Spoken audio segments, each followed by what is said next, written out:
All right, we're good to go. All right, we're streaming live on our website, www.motherdrumhaf.org. We are also streaming live on our Facebook page. That is what's it called? Facebook. Our Facebook page is Motherfest. We will also be streaming live on my personal Facebook page, which is Ayonbiri. So for anyone you want to invite to watch your performances for your presentations, please reach out to them. Just tell them to go to our website again or our Facebook page, MODHAF. And it's also going to be streaming live on our YouTube page. The same thing, Motherfest, MODHAFEST. All right, let's get started. One sec.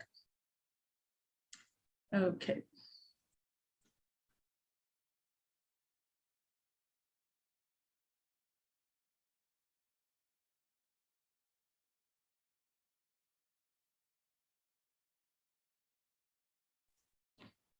All right, are we good to go? Is everybody set? Can we go on now? Can we go live? Can we record? Thumbs up. Yeah, perfect. All right, we're gonna stream. Enable caption.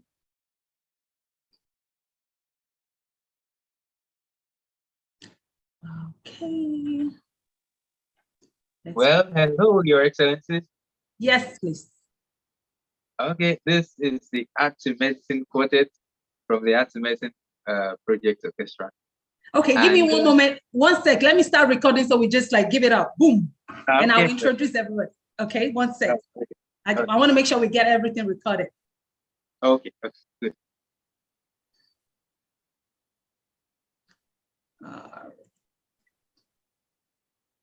All right, recording is progress. Hi, everyone. It's good morning. It's good afternoon. It's good day, wherever you are all over the world. My name is Tosin Olakanye, you all know. And people call me Ayonbiri, the mother drum of Africa. I'm a songwriter, I'm a singer, I'm a drummer, I'm a dancer, art enthusiast. Let's just put it like that. I'm the founder and president of Mother Drum Healing Arts Foundation, a nonprofit organization that is dedicated to using the arts to raise awareness about substance use disorder, mental health disorder. Basically, we want to use art to send a message of hope to individuals, families, loved ones that might be struggling or might be impacted by any mental health challenges. This is the 2022 edition of Motherfest. Motherfest is Mother Drum Healing Art Festival, which kicked off in Nigeria in 2012. And this is like this is the 5th edition of Motherfest. Last year was amazing, but this year has been, I don't even have words to explain it. It kicked off yesterday with the Art and Healing workshop. We had several workshops by Ariel Traders with a workshop about photography. We had a workshop about acting. It was amazing. And today is going to be our conference, which is the Mother Drum Healing Arts International Conference. It's going to be virtual. One day we hope that we would meet in person so I can see all your beautiful faces again. But that notwithstanding, we're still going to have a wonderful time. I have a wonderful lineup of artists that will be joining us today.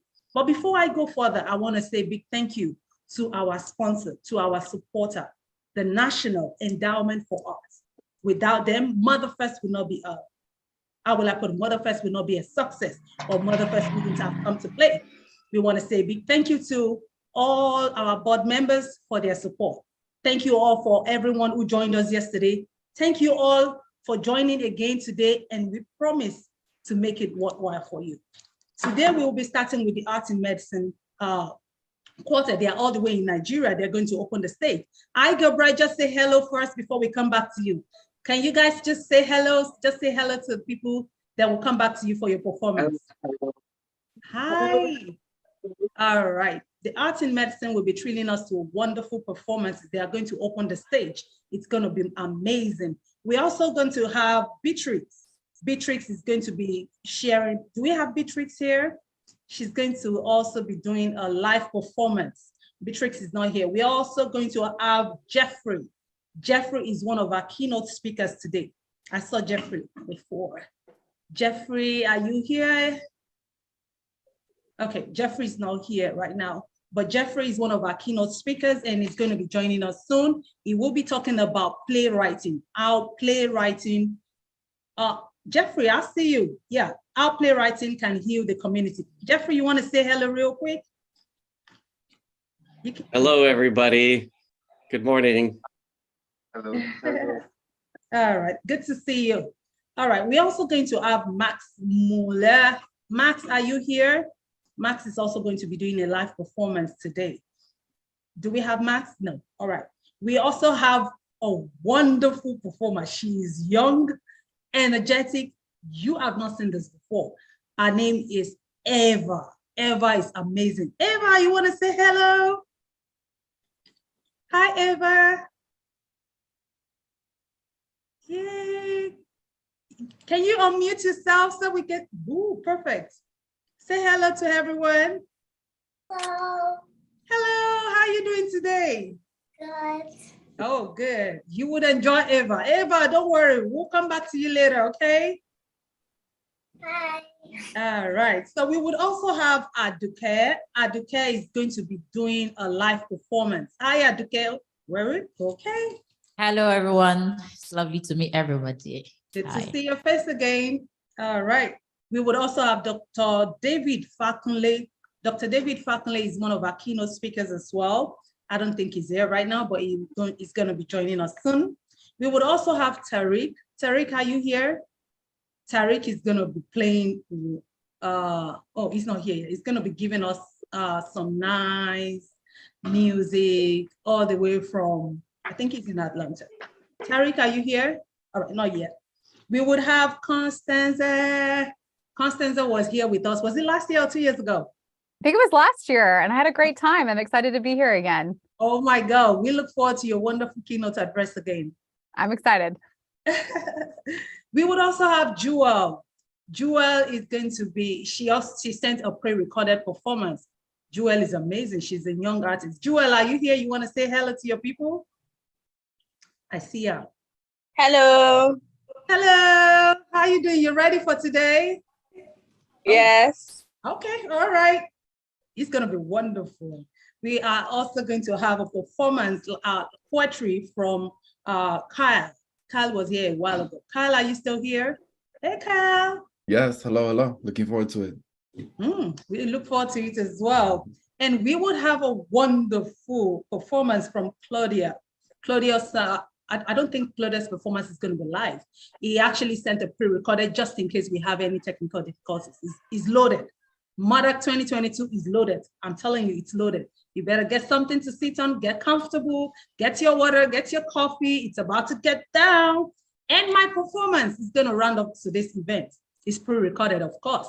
You know, I didn't have the opportunity to bring all my entourage into the studio, but I actually recorded something for you and you would love it, okay? But we'll keep that to the end of the program. All right, it's about to get down. Welcome. And before we go to the art in medicine, I want you to enjoy this beautiful piece from the Hope Ambassadors all the way from Nigeria. One.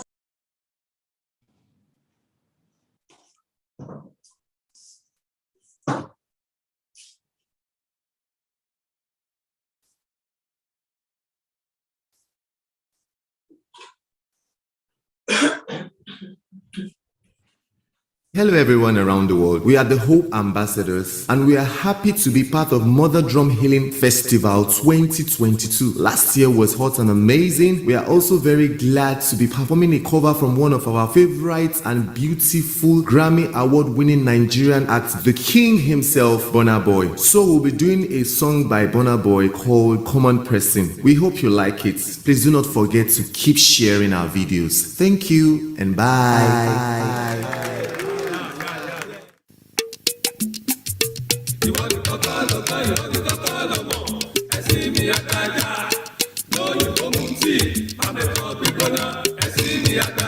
I'll be common person, but my happiness will still be my own. Everybody get role, no mean say your own role, passing my own. Ladies and gentlemen, give it up. ambassadors.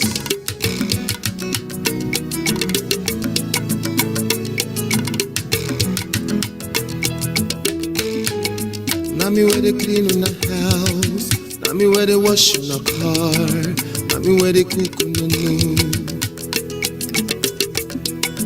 now me where they wash in the clothes, now me where they work for your shop, now me where they hop in the noon. Oh, I become one person, but my happiness so to be my own. everybody get rolled, no be say your own road, pass my own. I become one person, but my happiness will still be my own. Everybody get rolled, no mean say your own road, pass my own.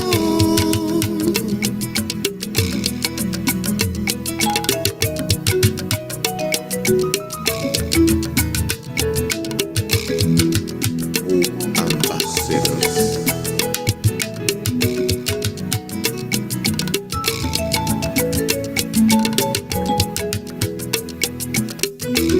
Because now God I they put for my face, food for my plate, feet no give me joy.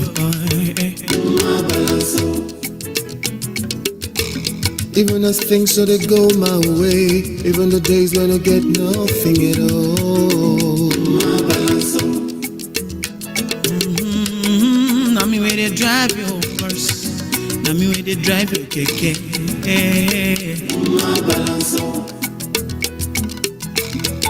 Now me where they run around, now me they do the job.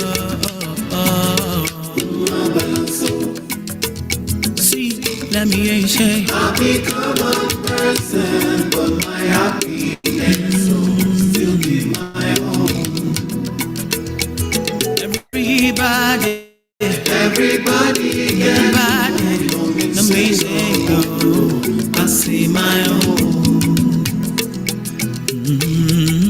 I become one person, no, my happiness will still be my own.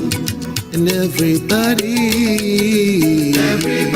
get wrong, no mean say your, I see my own. I become a person, but my happiness will still be my own. Everybody get wrong, no mean say your, oh no, passing.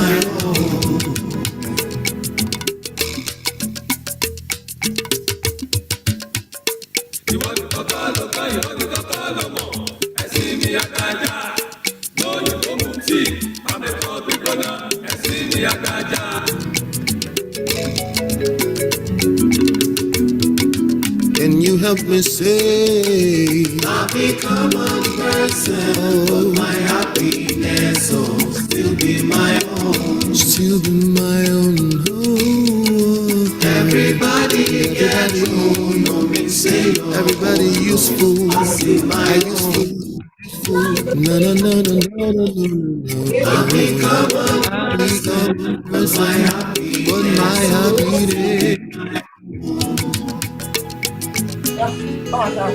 Everybody get thrown, no mean say your own road, I see my own.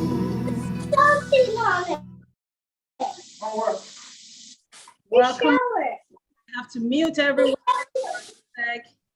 Mute all. Yes. Okay. All right. Welcome back from that musical break. That was a wonderful one from the Hope Ambassadors. They are all the way from Nigeria, and they gave us that little stuff yesterday. Today is going to be better than yesterday. And I have with us joining today, it's the Art and Healing, Art and Medicine Quartet. Are you guys ready for us? Yes. All right, let's go. Over to you guys. Okay, hello everyone. As you okay, let me check. Yes, we hear you. Okay. All right. As you all know, this is the Arts and Medicine Quartet from the Arts and Medicine Project Orchestra. And my name is Peter Uwadari. With me here David Umalado on the violin as well. And here we have Toluani John on the double bass. And back there we have Gabriel on the piano. Okay. Arts and medicine does influences arts in hospital space, in healthcare. So we go to hospitals, foundations like Sickle Cell Foundation, and even to psychiatric hospitals, for adults, for adolescents, and for young children. And yes, we play music for therapy, music for sound mind, of course, with the arts. And some of the songs we usually play are like high life songs, so they are Nigerian folk music. Okay. We'll start with them right away and enjoy. All right, we're ready. Now, the first one is titled Labe Ikiorumbu. Now, it's a song that talks about under the orange tree. All right. So, usually, years ago, people would sit under the orange tree and they would be told tales or stories. So, here's Labe Ikiorumbu. Labe Ikiorumbu.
Thank you. Thank you so much.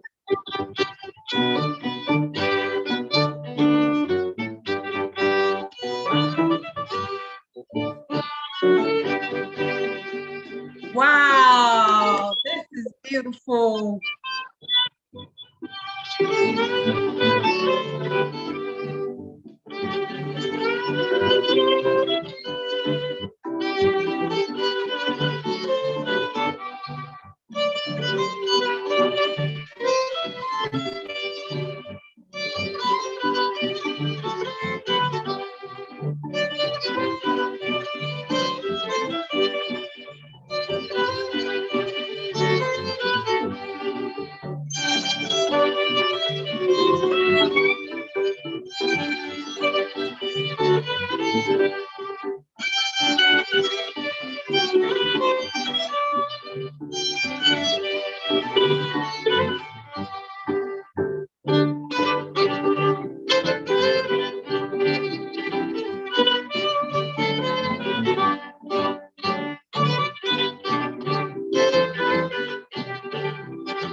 Thank you so much.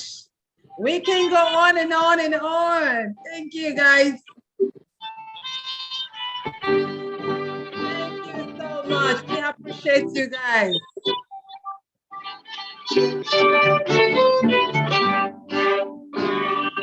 Thank you so much. Give it up for the art in medicine quartet all the way from Nigeria. Oh my God, that brings memories, memories, memories. And somebody just left on the comments section. He said this reminds her of the Saleko. The Saleko is one huge place in Nigeria. It's Aleko. What's that song?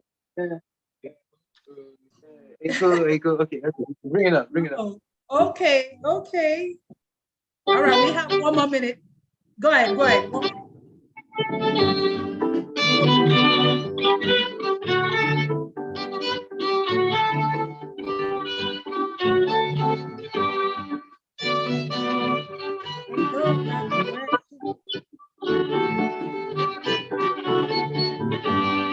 Thank you so much, guys. We do appreciate that. That was a very wonderful opening performance.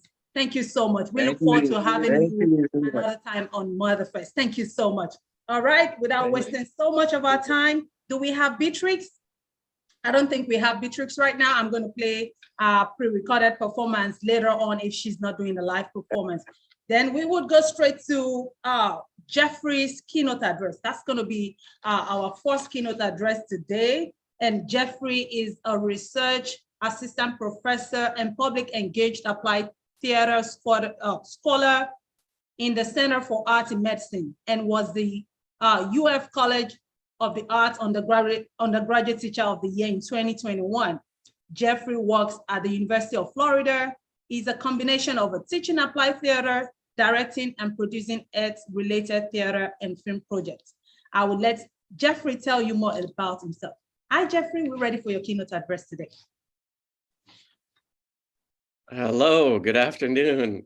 What a wonderful start to the day with such fabulous music. And thank you so much, Tosin, for the invitation to be here. It is an honor to be in this space with you and everybody today. I'm going to go ahead and share my screen.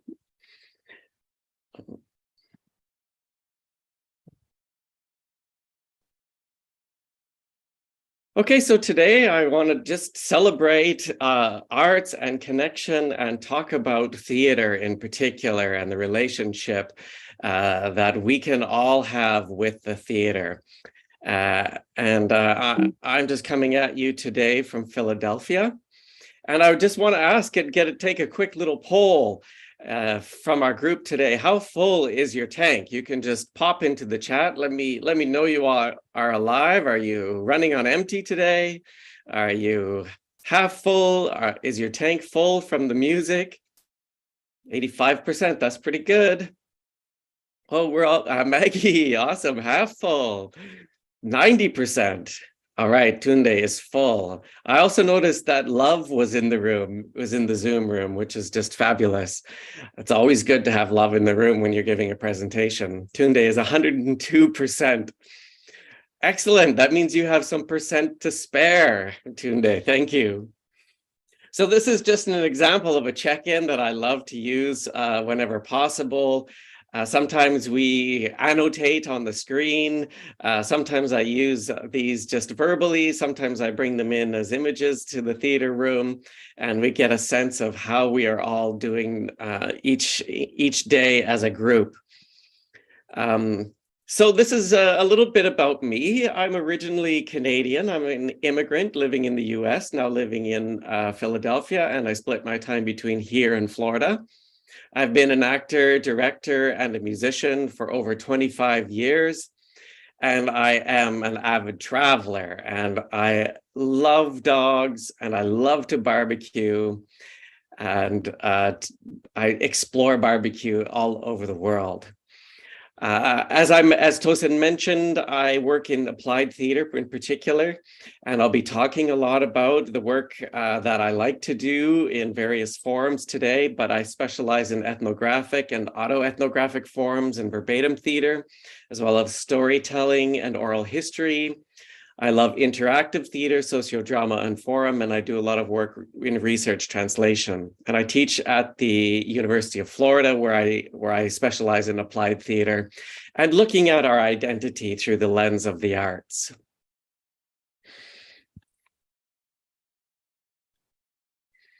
I want to acknowledge that my perspective is biased today, and that I acknowledge the legacy of colonialism and accept my role as a part of that legacy.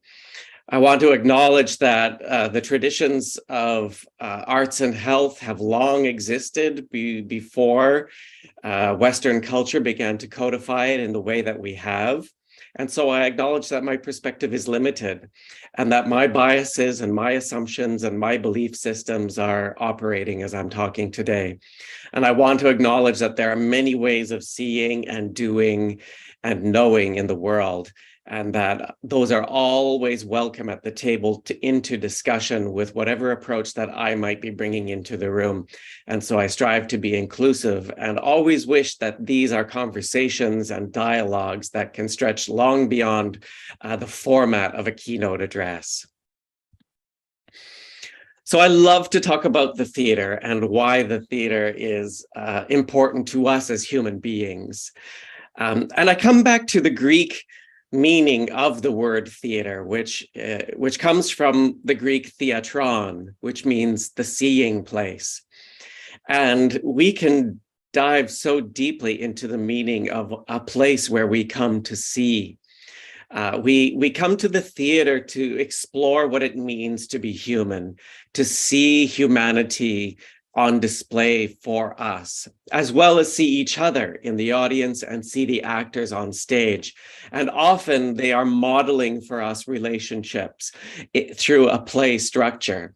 And although we sit passively in the audience, we are in fact going to the theater to learn how to be better human beings.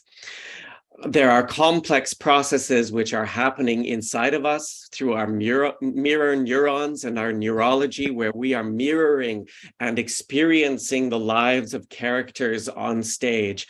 And we are testing those against our own lives and our own belief systems. And we're going through subtle changes when we're in the theater. The theater itself is the meeting place for all of the art forms, where music, dance, the philosophies and humanities come together to meet with design and the visual arts, the literary arts, technologies and digital technologies, all come together in what we call the theater. But we know that it doesn't always have to happen inside of a theater. And that is where we come into this ideology of community theater and what is community theater. And that's a broad topic, one that I can spend hours, if not whole entire courses and multiple courses and certificate programs talking about and learning about. I myself have devoted most of my life to learning about all the kinds of theater that is possible. But I share with you here just a few of the forms, and I've sort of cataloged them a little bit into sort of differences.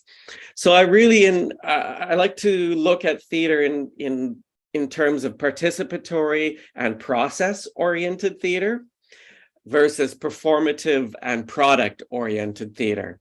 And there is always crossover. It doesn't have to be one or the other, but there tends to be these categories.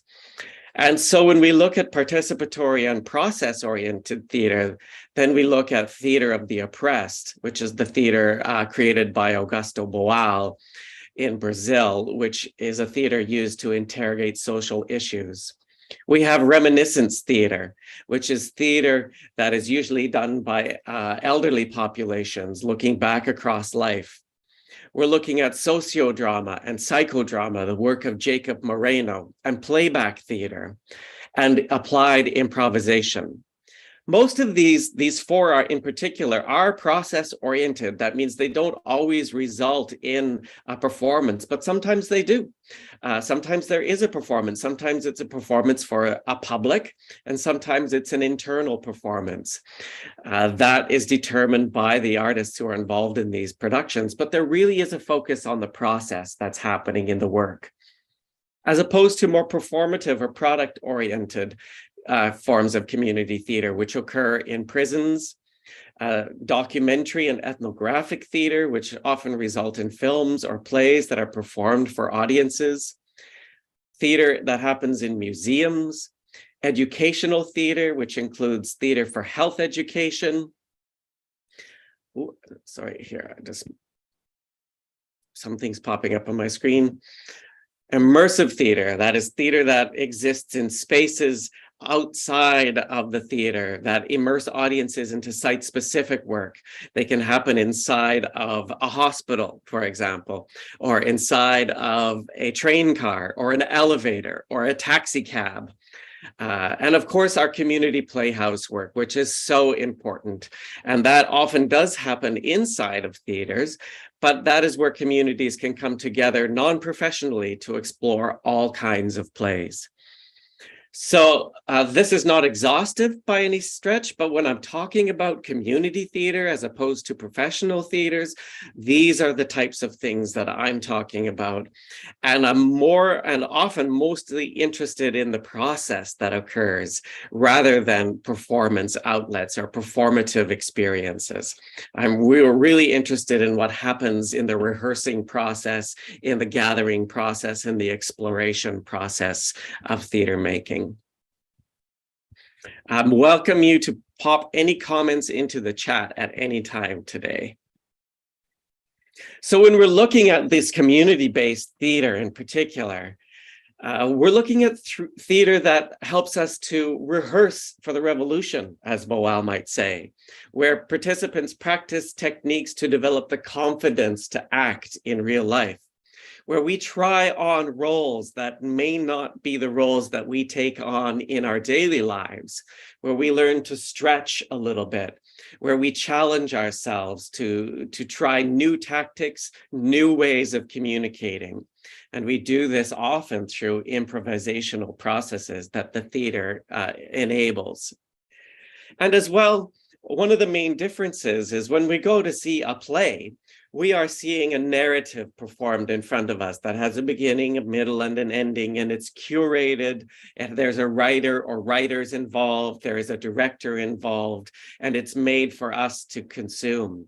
Where applied and community theater often is not showing us just one path, but is showing us many paths and allowing us to examine many possible outcomes and many paths and to build dialogue into the process, which gives us the opportunity to talk about what we believe in, process our feelings a little bit, discuss issues that are important to us. And we're also sometimes able to, in interactive theater forms, try out solutions. Say, what if this happened? And then the actors, or maybe we might even step on stage and try out a solution or a possible outcome to what a play or a scenario has set up. And I love this type of work where we get the audience involved. So we have to ask the question, what is the connection to wellness? Why is it good for us to do this? And I think in order to do this, we have to look at the social determinants of health.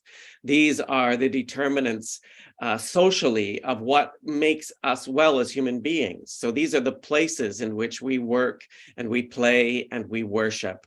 And these are the upstream drivers of health. And when you look down to the bottom right corner, social and community context is indeed a key driver of health. How connected we are to each other is an important way to determine our health. In countries like the United States, you can determine the length of your life by the zip code that you live in. The quality and health in your life is deeply determined by your economic status, the neighborhoods in which you live, the education that you receive, and the networks that you have in your own life.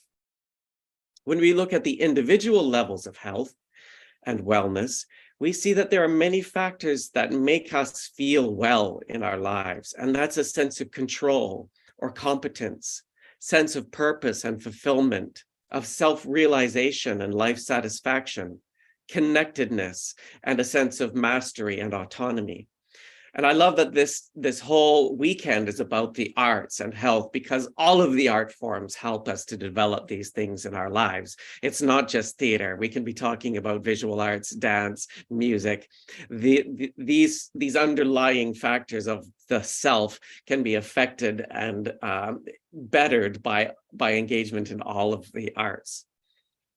And when we look at issues in public health and health issues that are really coming to the surface right now, we're looking at things like collective trauma.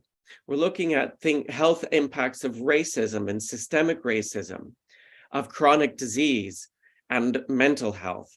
And I add a few little caveats at the bottom, because we are in this sort of post-pandemic moment where isolation has become a really huge factor for our mental health. As well, burnout. More and more professions are experiencing burnout. And apathy, this sense of, not really caring, mild depression, we're not really thriving. And these apathy and burnout can also be outcomes of isolation. So what can help? Well, I propose that the theater is a form that is embraceable for all beings on the planet, and that we can experience it in some way. And the forms of theater that I talked through earlier, improvisational forms, experiencing and talking about and seeing plays and making plays and doing participatory theater in community settings, allow us the opportunity for all these amazing things to happen, like meaning making, making sense and meaning out of our life stories. We gain insight into our lives, into our relationships. We can experience catharsis or release of emotions.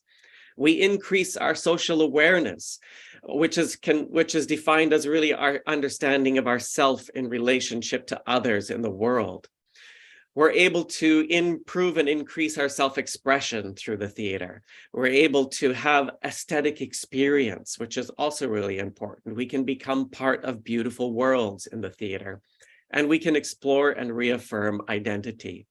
And we're looking on the other side of the screen at all the outcomes of these things. Our ability to communicate improves. Our sense of connection improves.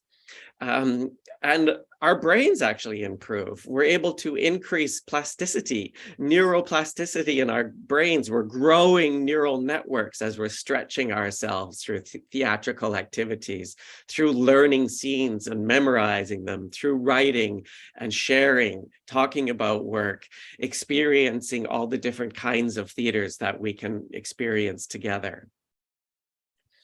I'm a real fan of the work of Dr. Bessel van der Kolk, and he says that those who think together sync together. And he's meaning by sync this deeper synchronization that can occur in human beings, where this sense of mammalian safety is engendered, sort of these deep rooted, in our lizard brain, we become connected. Our heart rates begin to synchronize, our biorhythms begin to synchronize, and deep processes begin to happen when we collaborate, and we collaborate together. And this can happen in so many ways, right? In choral singing, in choreographed dance movements, in doing yoga or meditative or movement practices together, in reading together, or even going to the theater together. There's wonderful research that tells us that the audience's heart rates and breathing begins to synchronize when we're watching theater on stage. And sometimes you may have had that moment. I know when you're hanging on every word and every moment of an actor on stage, and they breathe and the audience breathes with them, or there's a release on stage and you feel it in the audience as everybody releases that tension on stage. And that is a very powerful synchronicity that is forming. And that is some things that are lost through isolation, through post-traumatic stress disorders. And when we're having mental health disorders, our ability to synchronize with each other becomes disabled. And so theater and the arts in particular enable those processes to begin to repair. As well, narrative expression is something that I want to touch base on, and that is this process of telling our stories, telling our community stories, exploring our identities through theater, and then performing those stories are deeply resonating processes that help us to heal as human beings and to build capacity for community and relationships. So I'm also fascinated by the very old research of Dr. Bruce Alexander. And this is, and many of you might be familiar with this, where he put a rat in a cage and he put heroin in the cage and water in the cage. And the rats chose ultimately the heroin over time. But when he changed the cage and he added wheels and ramps and more rats, the rats no longer chose the heroin. So this is the cage with all the wonderful things in it is our theater. I even look at this rat cage that I found and I'm like, that looks like a set. So the theater rehearsal room, the community theater space, where we come to play and experience joy with each other, that is like moving us out of our isolated apartments and into an exciting social environment that changes our neurology, that helps us to grow together and adapt together more. This is how we build deeper relationships, and how we can begin to deal with the stresses in our lives better is through the networks that we can create through theater building. So this idea that addiction, the opposite of addiction is connection, suggests that addiction is a social disorder. And looking again at the social determinants of health, we need to find ways in which to build connections across disciplines, across cultures and communities. And I strongly believe that theater and the arts is a powerful methodology in which we can do this. Theater is the medicine. This idea of social prescribing, that we can prescribe somebody to join a theater group, which can be as important or as effective as certain medications, is really an interesting idea. That the joy that the process brings to us is the medicine itself. So that means for me that we don't always have to be even going into community issues or political issues or exploring our mental health issues. We can just be distracting ourselves through theater making and improvisation and having fun. And that dosage of joy that we receive is the medicine itself. I know my time is very short today, so I want to end here and open it up for just a little bit of discussion or questions. All right, about time. If anyone has any questions for Jeffrey, you can unmute yourself at this time to ask your questions. Jeffrey, can you unshare your screen, please? You bet. I see it. So it says new Hi, share. Jeffrey. Hi, can you hear me? Yes, I can. Okay, hi, this is Tunde. Hi, So, Tunde. having listened to you talking about how theater, arts is medicine and all that, there was something that just kept popping up to my mind. So like recently, or, within the past few years, I have noticed a lot of like actors, having like mental breakdowns, and I mean, that is like generally known to the public. And being an actor myself, like I'm this kind of person, like I could be on set, I could be on a movie set for 48 hours straight without sleep, and it doesn't stress me out. But if I sit by my computer to do my regular 9 to 5 job for even 2 hours, I'm getting stressed out. So for me, it feels like actually doing the arts, actually acting and doing these things that I love, it also feels like medicine to me. So, but now taking it back to like mental illness, with actors and theater practitioners. So recently, another actress from Nigeria that has been dealing with like a lot of mental illness and everything, she came out to the public, and she was talking about how so many years of acting like somebody else, acting like someone you're not, and continuous acting and all that is affecting her and all that good stuff. So I now began to think about it this way, like could it be true that actually taking on other personalities, speaking like someone else, acting like someone else, like can it, like after a long time, have a negative impact on your mental health? Or is it just the burnout of doing that may be causing those problems? And if so, like how can actors typically like try to avoid burnout that will tell on their mental health with time? Wow. That is a really good question, first of all, and I think we need to really understand on the individual level what is happening with people, because mental health is such a complex puzzle. There are so many factors that can affect our mental health. So looking at the industry, this is almost a question about industry. It is can be a very stressful industry, to be sure. Right? I was an actor for 25 years. We don't know where our paycheck is coming from often. We experience so much rejection as well. We're constantly having to put ourselves out there and market ourselves. So there's a lot of stress that occurs within the industry itself. And then that is double. The industry is actually looking at how it can change and how it can be more friendly to actors, right? In particular, theaters are looking at how they can reduce 12-hour, 10 out of 12 days.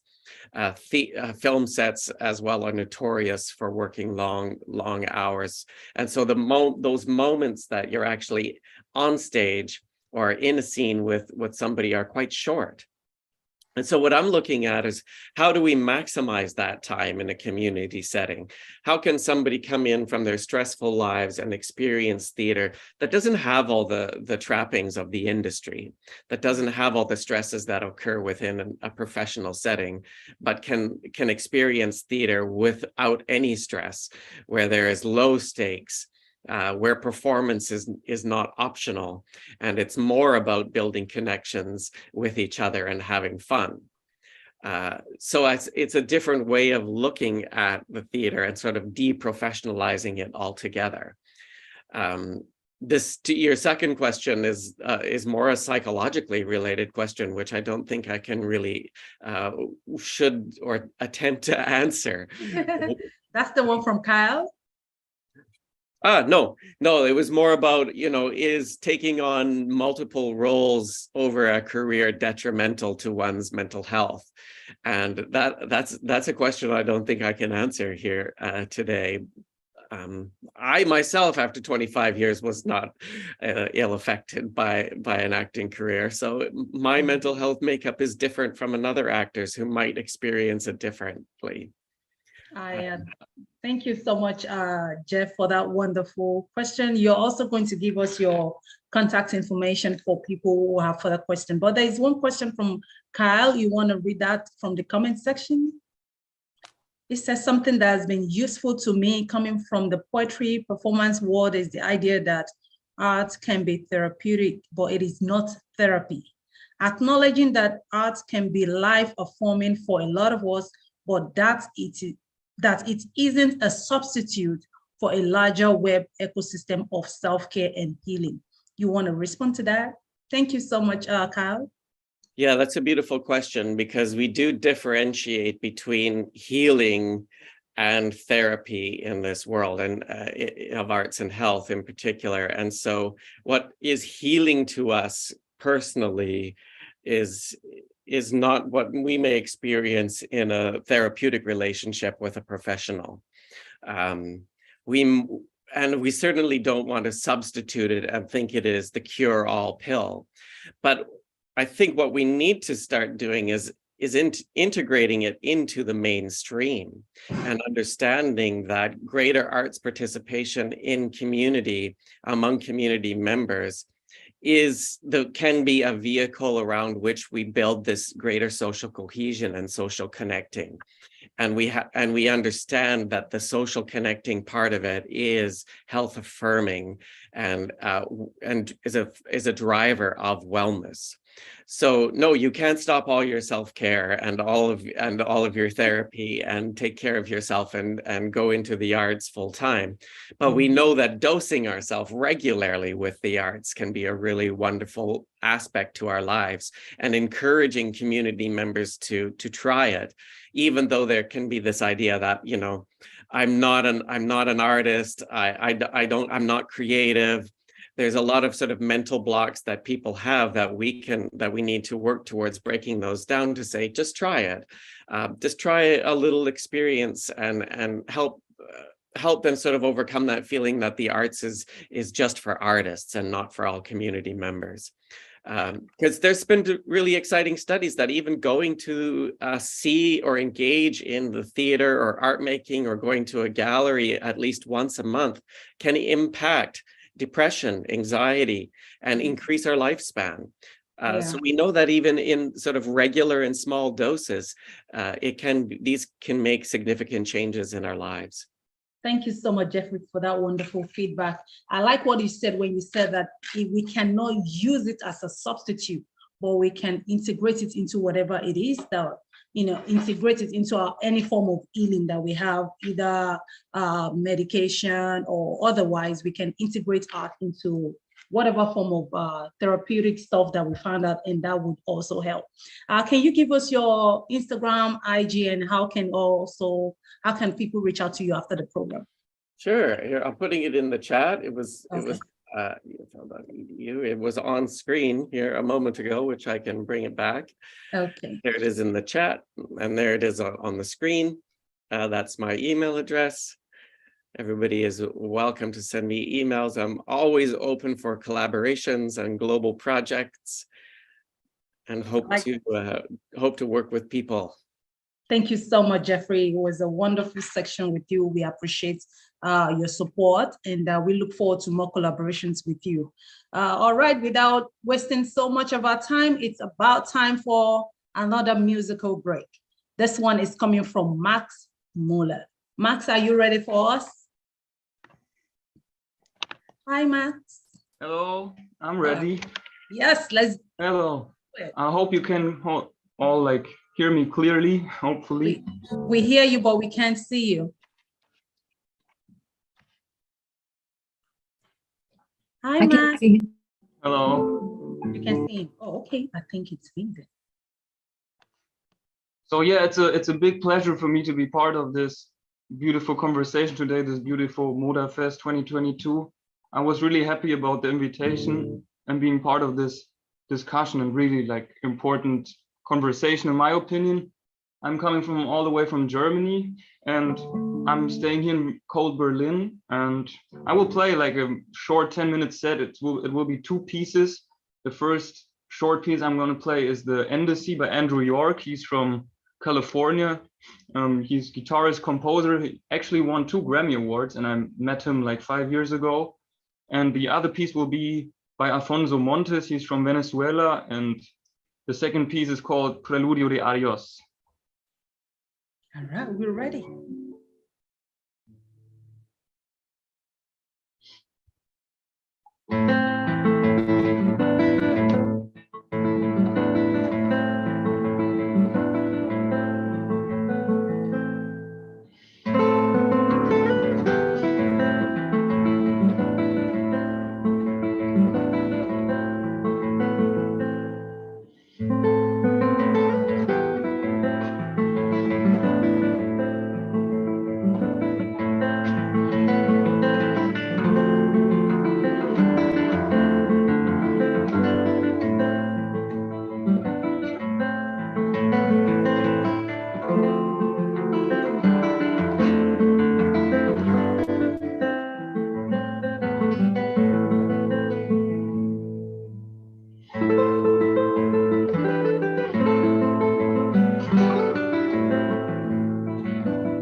Thank you. So this was the first piece, and I play another short one by the Venezuelan composer called Alfonso Montes. If we have the time, it will take another like 3 minutes maybe. Please go ahead.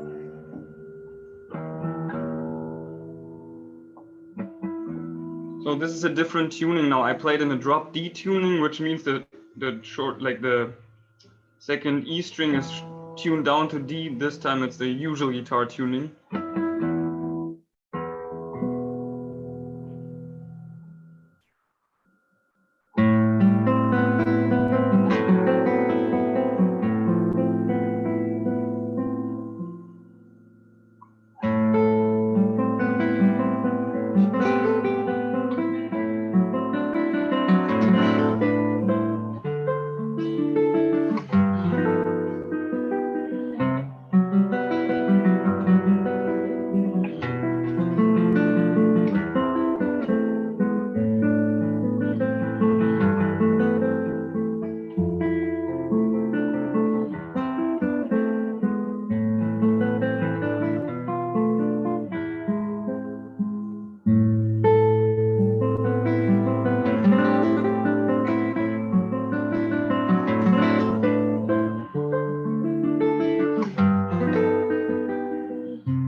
Wow. I was so much into that music. I didn't even know it was over. Oh my God, Max, what was that? That was good. Thank you so much. I was so engrossed in the music. I didn't even know it was over. I just left it in the comment section. I said, this is therapeutic. Oh my God. Wow, you are so amazing. That was beautiful. How long have you been doing this? How long? It's been quite a few years now. I think like 15 years maybe. Yeah. Wow. You are awesome. Do you want to leave your Instagram and address for people to reach out to you for further information? Oh, of course. I will put it in the chat, like my Instagram name for sure. Yes. Okay, please reach out to Max if you want someone to take your event to the next level. Thank you so much, Max. It was amazing with you. Thank you. It was a pleasure, like having me. Thank you so much, and have a good conversation. Like, have a good day. Thank you. Thank you. I hope you all enjoyed that wonderful performance from Max. That was good. Thank you so much. So. Yes, he was. Thank you. Thank you. All right. Have a beautiful day. You too. Same here. Thank you. All right, let's go to the next keynote address. This second keynote address is coming from Maggie Clifford. And Maggie is she's a songwriter, a musician with interdisciplinary background in music composition and performance. I'll let Maggie tell us more about herself. Hi, Maggie. Hi, thank you so much, Tosin. And thank you for having me here. This is an honor. And these performances and Jeff's talk so far have been a wonderful way to start the day. I'm going to be toggling back and forth between sharing my screen and not, so let's do this. All right, can you see my screen? I can't hear now, so I will assume that you can. Yes, we can. Okay, thank you so much. So yes, thank you so much for having me here today. As Tosin said, I'm Maggie Clifford, and I am a mother, musician, songwriter, professor, and researcher, and I'm living in Gainesville, Florida. I'm currently a visiting faculty member in the Center for Arts and Medicine at the University of Florida, and I teach courses in the undergraduate certificate here called Music in Medicine.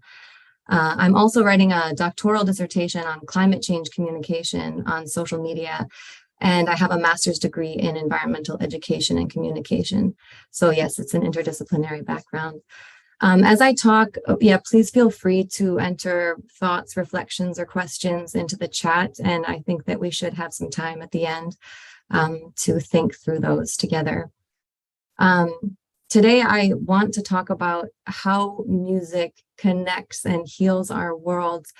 And I also want to theorize and think with you about how music creates the world itself. And before I can do that, I would like to bring the world into clearer view, because more than once in my life, I have been asked or urged to save the world, quote unquote. And over the years, I've become inquisitive and skeptical about what we mean when we talk about the world in this way, let alone what it might mean to save it. And I'd like to summarize two reflections on this, and I'll do that by thinking with two scholars. The first reflection is, when we visualize what we mean by the world, where we might use synonyms such as the planet or the globe or Mother Earth, we might envision a green and blue orb of some kind, defying everything we know to be true by floating effortlessly in the vastness and darkness of space. Sheila Jasanoff, the professor of science and technology studies at the Harvard Kennedy School, talks about how our understandings of the globe and the meaning of the world have transformed since the release of satellite images of Earth from space in the 1960s. These images present a visual representation of the world that is apolitical, as no countries are marked. It is impersonal, and only the largest geographic features are discernible. And it is singular. It is just one thing, coherent and whole unto itself. That said, we now have software such as Google Earth that allows us to zoom in and out on the globe, and which reinserts some of these political lines and boundaries, and we can identify specific places, cities, and streets. And I think we could argue that this space bird's eye view of the world has the effect of sort of inserting back in the multi-scalar tensions of the meaning of the world. It is both specific and it is abstract. And that brings me to my second reflection on our understanding of what the world is. And that is that the world is multi-scalar. It exists at multiple scales. It is local and global. It is specific and abstract. And Manuel Castells, who is a professor of sociology in Barcelona, he interrogates this tension in much of his work and talks about how a thing, a movement, an institution, a social media post, a song, is both local and global at the same time. We live and work in a specific place, but our world is materially and metaphysically interconnected. We form our understanding of the world out of these tensions. The world signifies the parts of our lives that we hold dear, our families, communities, experiences, and expectations. And also the world is defined by its vastness and the seemingly endless diversity of cultures, geographies, and the mysteries of life itself. The world is something we can simultaneously know and not know, understand fully, and yet long to know more completely. For example, a person can say that their child is their whole world, and this same person can long to travel the world. On the one hand, the world is something we love intimately and dearly, and on the other, it is something we yearn to discover. I want to share these reflections up front because I am going to try to make the case with you today that music, making, sharing, and listening to music is more than a tool for healing and connecting. It is also how we come to know the world. To make this argument, it kind of requires that we agree that the world is not just one thing, and its meaning is not obvious or absolute. It is in our efforts to know the world and to know it with and through music that we can honor and transform it. And in so doing, we can honor and transform ourselves. To elucidate these potentialities, I'd like to share 3 short stories with you from my own life. And I will say also that I have not before shared these stories publicly in this kind of way. So I thank you for your grace as I allow myself to be vulnerable with you today. So the first story I want to share with you begins around the time I was 11 years old.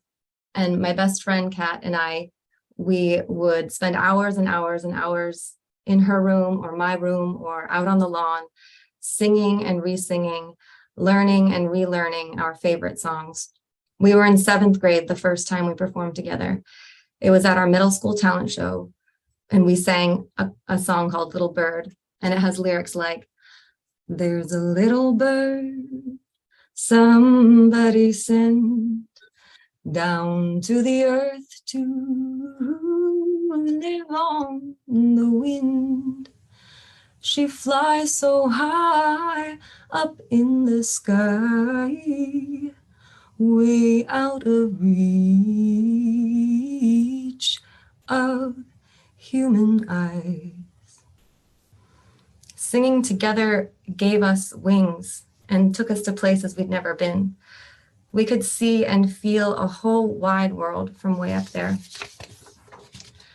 During those years, Kat's life got complicated at school and at home, and she transferred out of my high school after freshman year. So when we would get together on weekends, we cocooned ourselves in song and laughter. We created a world unto ourselves with the resonance of our voices and the attunement of our hearts and minds.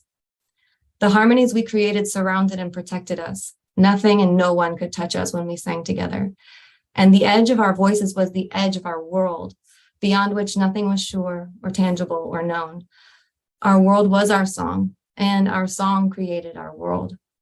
We came to know ourselves as we came to know the world through song. I couldn't have known it then, but those years of musicking and worlding together with Kat as children and then as young adults set me and us up for a lifetime of discovering and practicing the healing power of music.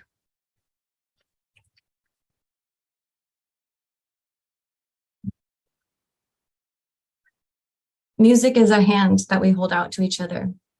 It's a sign and a light that shows us new and old worlds reimagined. A few years after this time with Kat, I took a trip across the Atlantic that would teach me about community and the power of music and set me on a path to healing wounds I didn't yet know I had.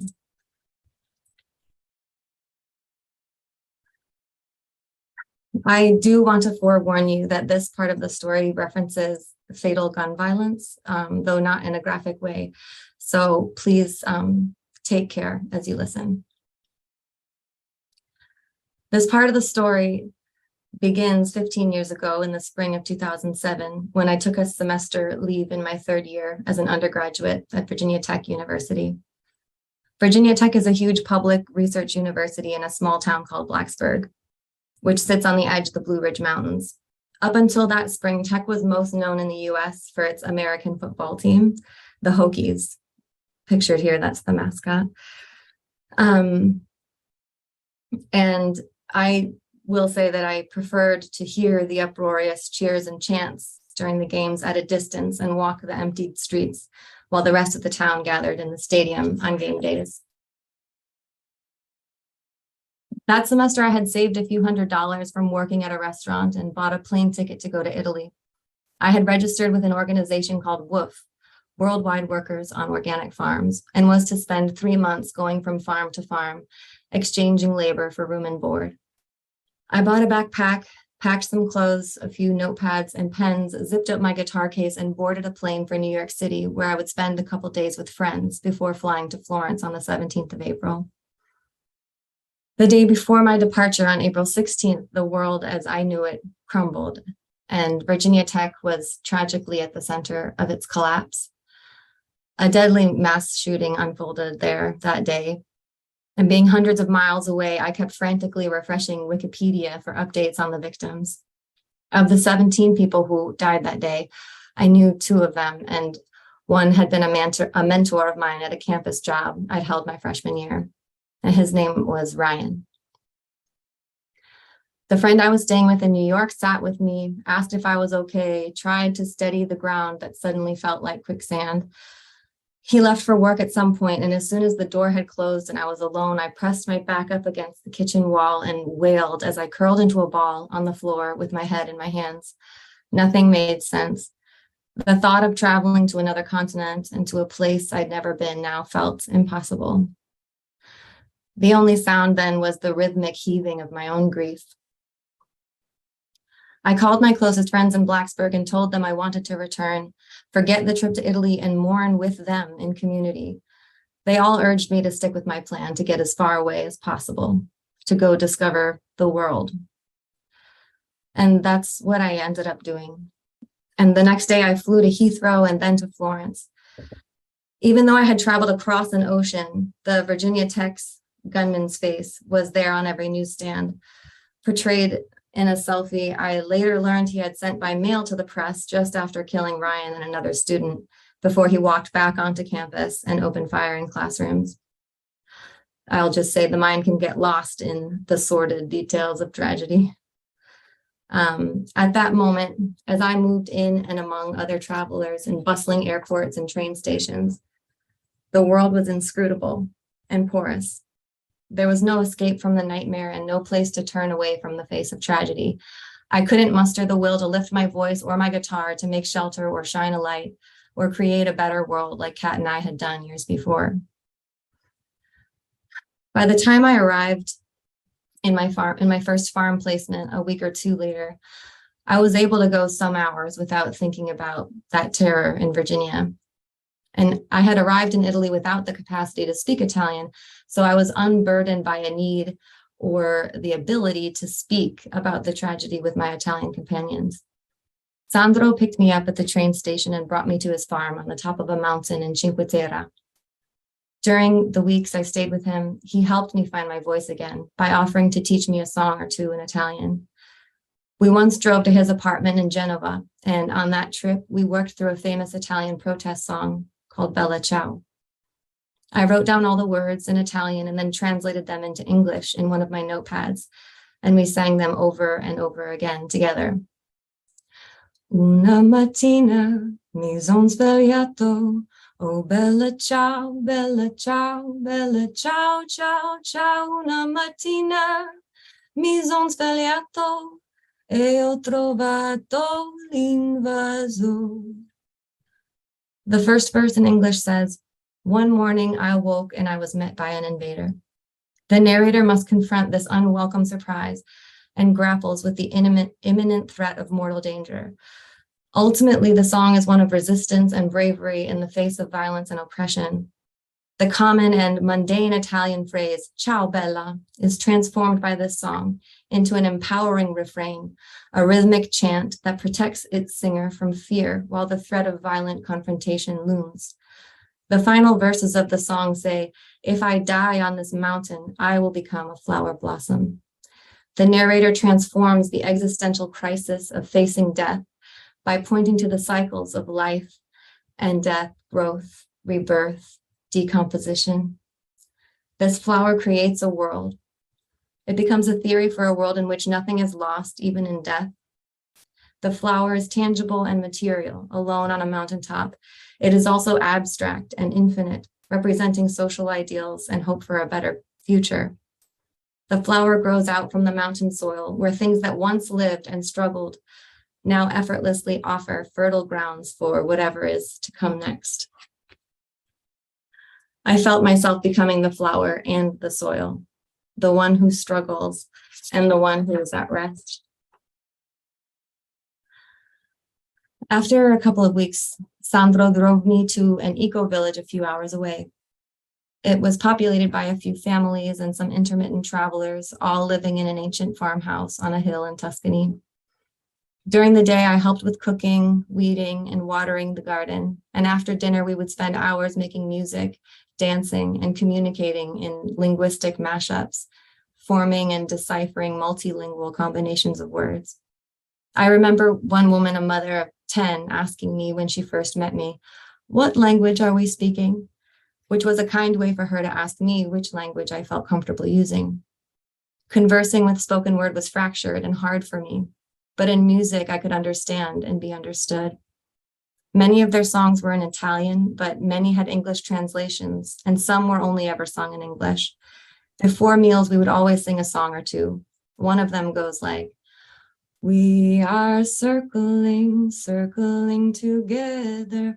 We are singing, singing our heart song. This is family. This is unity. This is celebration. This is sacred." Through our songs and our singing them together, I became part of a new world, as we also built this world together with our hands and our songs and our togetherness. And almost imperceptibly, I felt I was becoming whole again.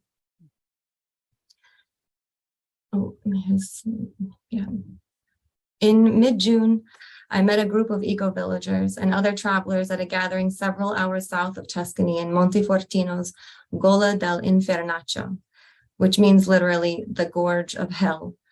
But don't let the name scare you. I'm convinced the area was given this name just to keep people from crowding it. It is a magnificent place, and I camped there for 10 days or so. Around the campfires at night, we did more of what we had done at the eco-village, singing, dancing, communing. With more people here than at the village, I learned dozens of new songs that created new worlds of possibility and mysteriously healed the wounds of my heart. A young woman from Israel taught me, "You are forever true, you are forever pure, and the dream of this world can never touch you. So give up your attachment, give up your confusion, and fly to space beyond all illusion." Another song, one that we sang almost every day over and over again, I first learned in Italian. It's "Terra il mio corpo, l'acqua il mio sangue, l'aria il mio respiro, fuoco il mio spirito." Travelers had come from across Europe for a full moon festival in the Gola del Infernaccio. And at some point, English became the common denominator language. Then we started singing songs in both Italian and English. I would sing the words and modify the melody a bit as I walked back to my tent at night.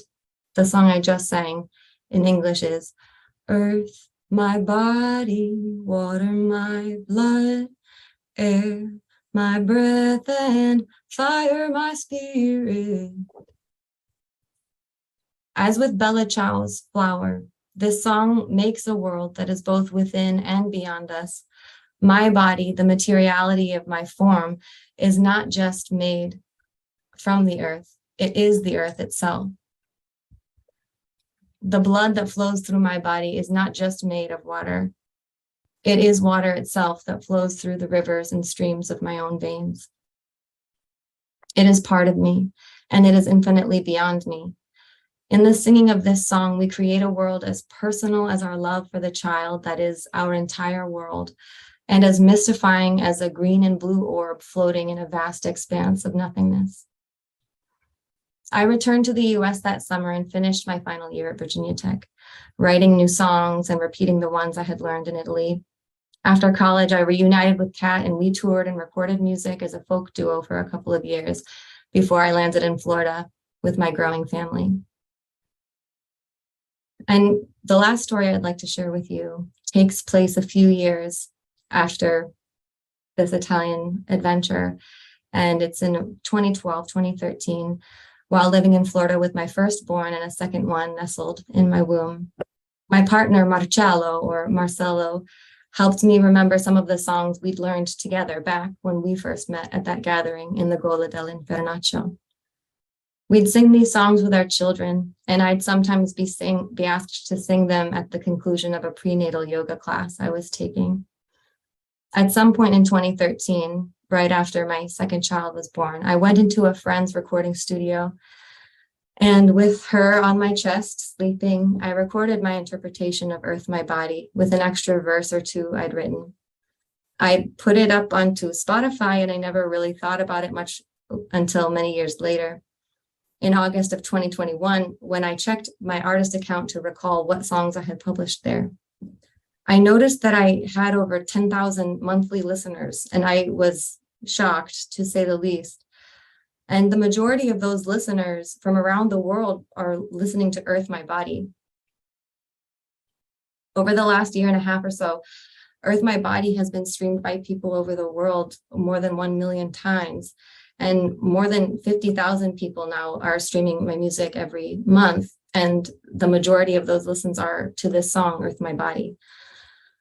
While it's been fun to watch that kind of unfold on its own, the fact that Earth, My Body is the song that has drawn these people in closer somehow is the more fascinating phenomenon for me.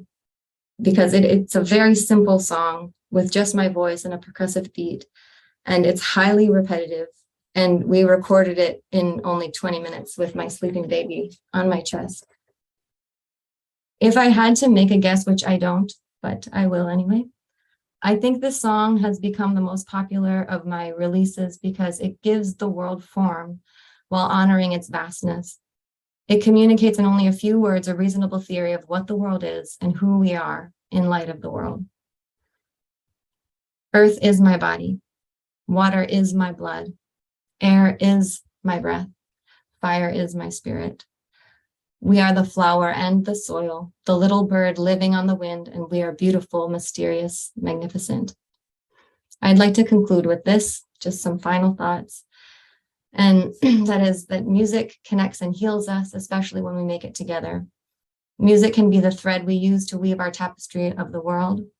Music creates the world and helps us imagine and reimagine what it is and who we are. With mysterious vibrational power and melodies that transcend language and place, we can sing into being the worlds we know are possible. We can hold each other in song, and we can live in this world, a world that's made of our music and lives as our song. And that is the conclusion of my talk. I would like to share also. Hold on.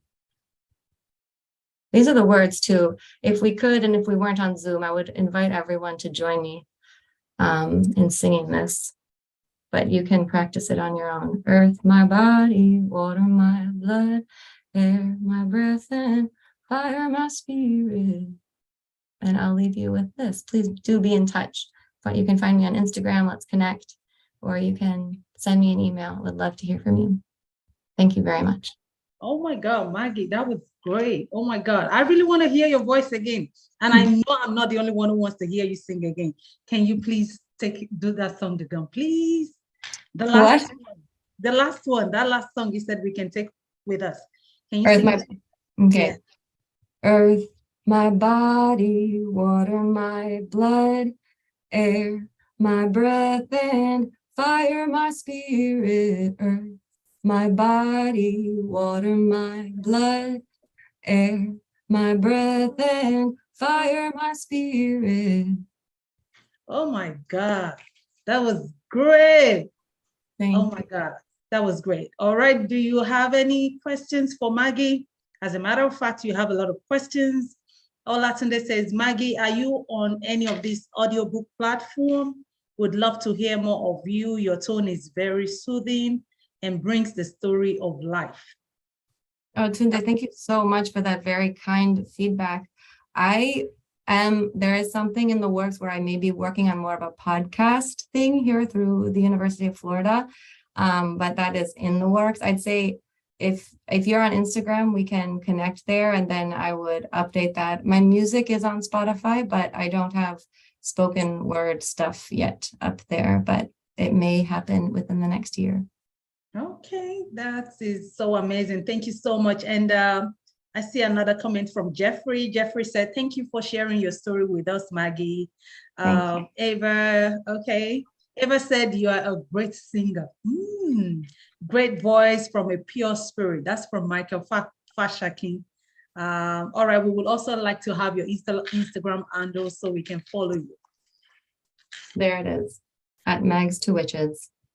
All right, thank you so much, Maggie. Thank you all so much. Thank you, Tosin, so much for organizing. Wonderful voice. Thank you. Thank you very much. Thank you so much. All right. If you have more questions for Maggie, please leave your comment here, and you can also reach out to her on our Instagram page. Please follow her on Instagram, and let the connection continue right after Mother Fest 2022. It's about time for Ava. Ava, are you ready for us? Ava is going to be treating us to a wonderful musical experience. We're ready for you, Ava, if you're ready. Hello, my name is Eva from Chicago. Thank you for this opportunity. First, I am playing Sonatina in C full, Opus 55, number 1 by Kula.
Last piece I am playing is Dance of Sugar Plum Fairy from Nutcracker by Tchaikovsky. I hope you enjoy it, and I wish everybody happy holidays. Oh my God.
Wow, wow, wow, wow. Give it up for Ava. Ava, that was amazing. How old are you?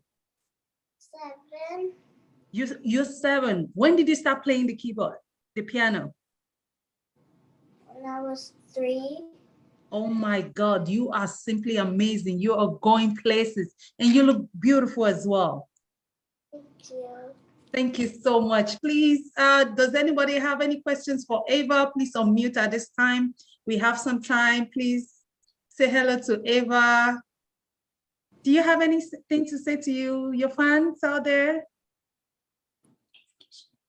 Okay. Hey, Ava. I wanted to congratulate you on that beautiful performance.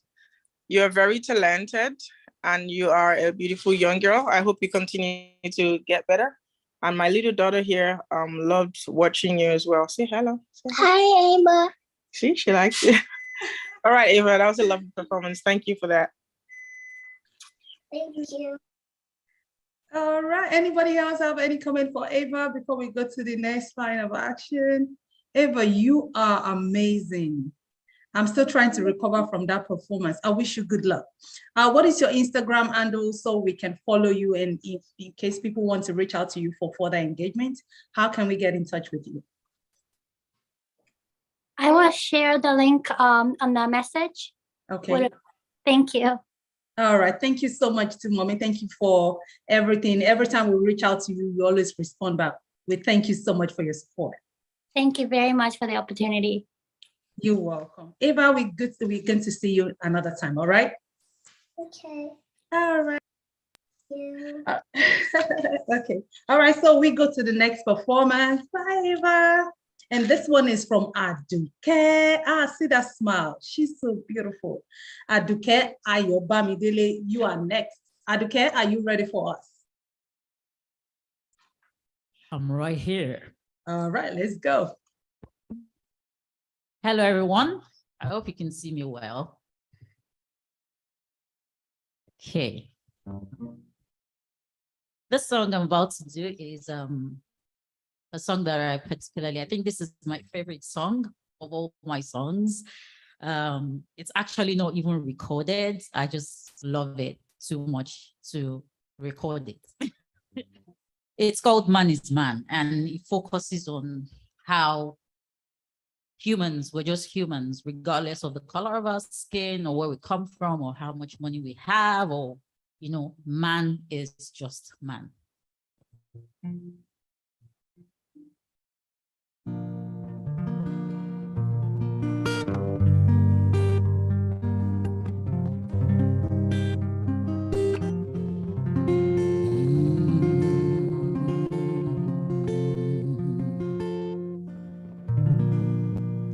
How long shall a man live in fear because of the color of his skin? How long shall a man live in fear because he's not like me? Man against man has no justification, don't you see? I know you breathe the same air just as me.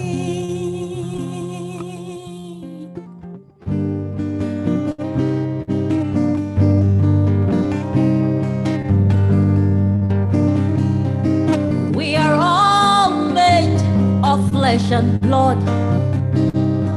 We are all made of cells and tissues. We are all made of muscles and bones. are all made to live and grow. Man is man no matter what. Black, white, yellow, wherever you're from. Man, man, man, man. Oh! Man is just man. Man is just man. Man is just man. Man is just man. Whether you're a black man, whether you're a white man, whether you're an Englishman, or even a Japanese man, you say you're a Spanish man, you say you're an Englishman, I heard you're a Yoruba man, you say I'm an Igbo man, you say you're a Fulani man, you say you're a Hausa man, you say you're an Italian man, I heard you're a French man. Man is just man, man is just man, man is just man, don't you see? Man is just man, man is just man, don't you see? Man is just man, man is just man, can't you see? We all breathe the same air. We all feel pain the same. We all breathe the same air, don't you see? We all feel pain the same.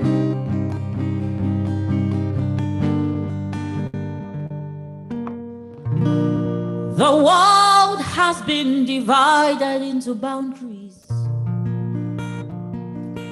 It's either you eat or you get eaten. We all forget that we need each other to really live. But then I know for sure that you bleed the same red just as me.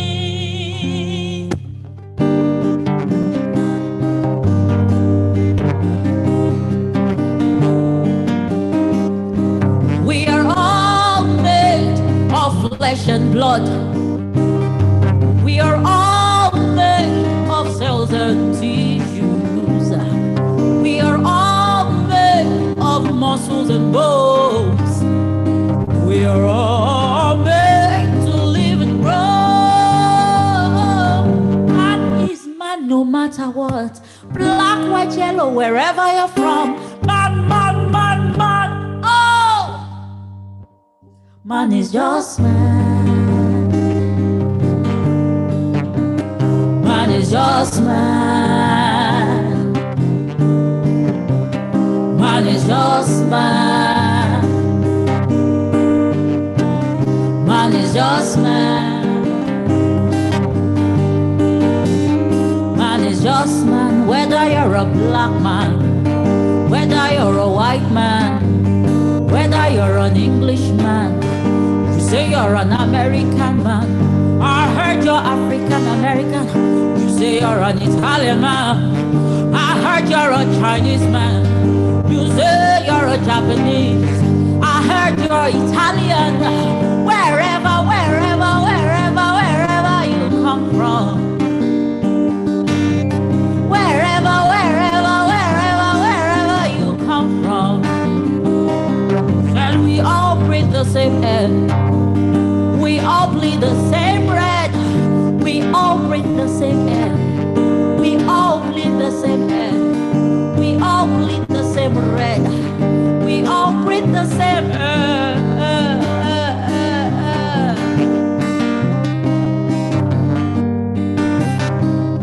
We have much more similarities than our differences. We have much more similarities than our differences. We all cry the same way. We all laugh the same way. We all feel hunger the same. We all feel pain the same. We all feel joy the same. We all feel joy the same. We all breathe the same air. We all bleed the same red. We all breathe the same air. We are all humans, you see. Whatever the race, the tribe, the color, the religion. Yeah. Whatever the race, the tribe, the color, the religion. There is only one race, that's the human race. There is only one race, and that's the human race. Man is man no matter what. Black, white, yellow, wherever you're from. Man, man, man, man. Oh, man.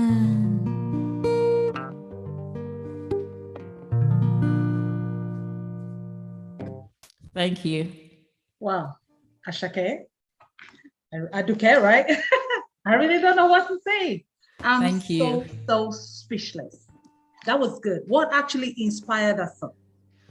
So I'll tell you a little story. I wrote the song in 2016, and I was actually in New York when I wrote this song. And it was one of those days that there had been police shooting of a black man, and I just arrived in New York, and I just sat in front of the TV that day, and I was in tears. And because I mean, I think that was my second time in New York, in America, and since then the song has had like a very special place in my heart because it was tied to an event, to something that had happened. It was like my response at that time as a Nigerian, who was visiting the US at that time. That was my response to police brutality and, racism or whatever you want to call it. That was how the song was birthed.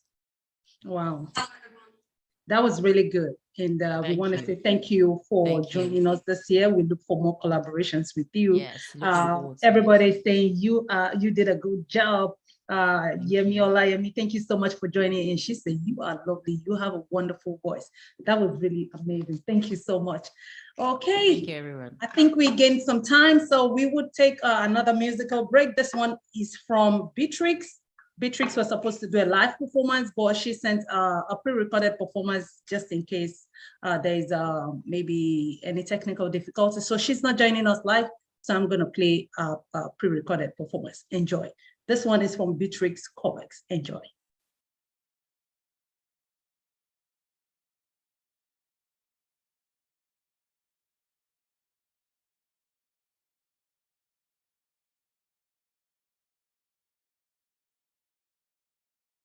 Welcome to ModaFest 2022. I'm Beatrix and I'm going to play two beautiful classical guitar pieces for you in the next few minutes. Both written by the composer Maria Lindemann, and these pieces are part of the cycle titled Norwegian Miniatures because they are inspired by the Scandinavian folklore. And the title of the first one is going to be The Mermaid and the Fisherman, and the second will be Die Fossagrim, which is a water demon in the Scandinavian folklore, really famous of his virtuoso musical skills and is living behind a waterfall. And you will see why I'm telling you this. So please enjoy these two pieces I'm going to play now.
Thank you so much for listening, and enjoy ModaFest 2022.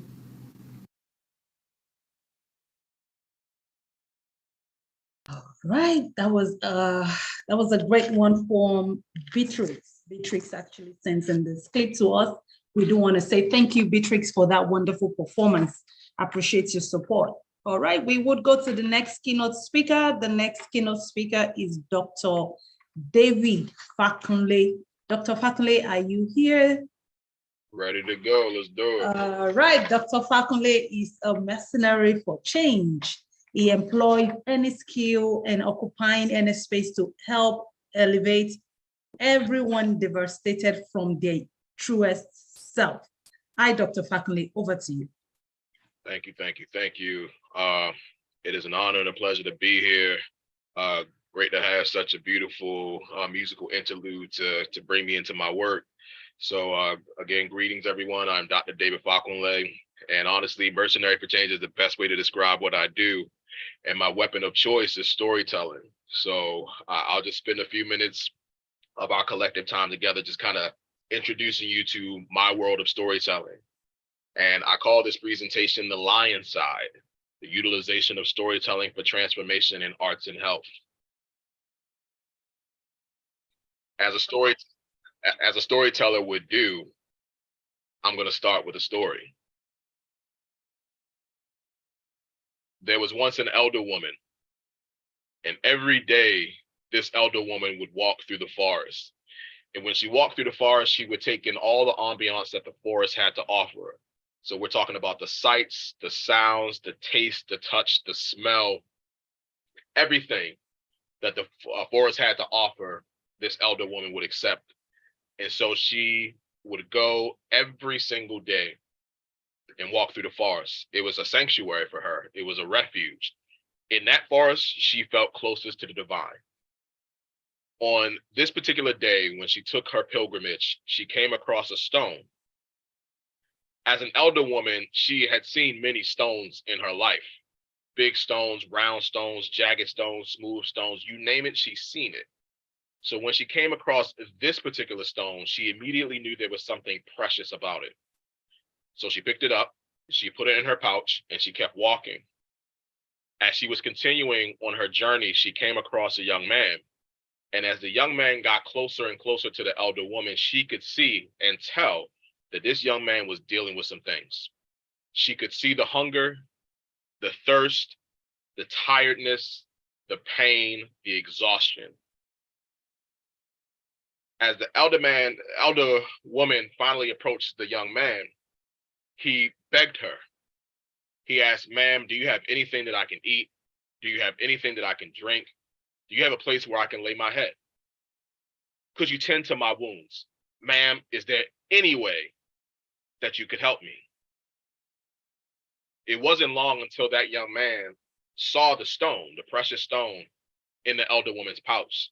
And when his eyes caught gaze at that stone, the thoughts of hunger, thirst, exhaustion, pain, sleepiness, it all went away, because the only thing that was on his mind was that precious stone. And so he asked the elder woman, "Ma'am, may I have that stone in your pouch?" With no hesitation and with no words said, the elder woman took that stone out of her pouch, she gave it to the young man, and she kept walking. The young man is walking in the opposite direction of the elder woman, and he has the stone in his hands, and he has not taken his eyes off of it for a second, because he's thinking to himself, this stone means I'm never hungry again, I'm never thirsty again, I'm never exhausted again, I'm never in pain again. This stone means that all my hopes, dreams, desires, wants, fantasies, all of it will come true. After a while, the young man stopped right where he was. And despite the fact that he had been in the forest for a long time too, it was as if he experienced it for the first time. And after a while, he turned around and he caught up with the elder woman. And when he did, this is what he said to her. "Ma'am, I want to give this stone back to you. I no longer want it. What I do want is whatever it is inside of you that allowed you to give me this stone so freely." I consider The Precious Stone my signature story, and I gotta give props to my mother, who I heard it from first, also a storyteller. And I love this story so much because it really captures the essence of who I am as a person, what I do in my capacity in public health, arts, and culture, and what I encourage all of us to be. And that is to showcase and demonstrate the precious stones that exist within all of us, the gifts of our nature, the gifts of our character. The best thing we can do is to share that with the world, because we know we'll get so much more in return. And even besides that, it's just the right thing to do. It makes this journey called life that much easier for other people. And that's not a bad thing to do. These are the people that I try to be my best for. My wife, my son, my parents, my father, who was a proud Nigerian, Taiwo Olubenga Fakunle. My sister, Mary Olubukola Fakunle. It is our heritage to be Africans. It is who we are. It is in our blood. And part of that means not just being good in academics. Yes, I'm a PhD. My sister's an MD. She's the smarter one. It doesn't just mean being artists, African drummer, African storyteller. It means doing our best to be good people. Those are the African philosophies that I carry with me every day. And I do my best to uphold those.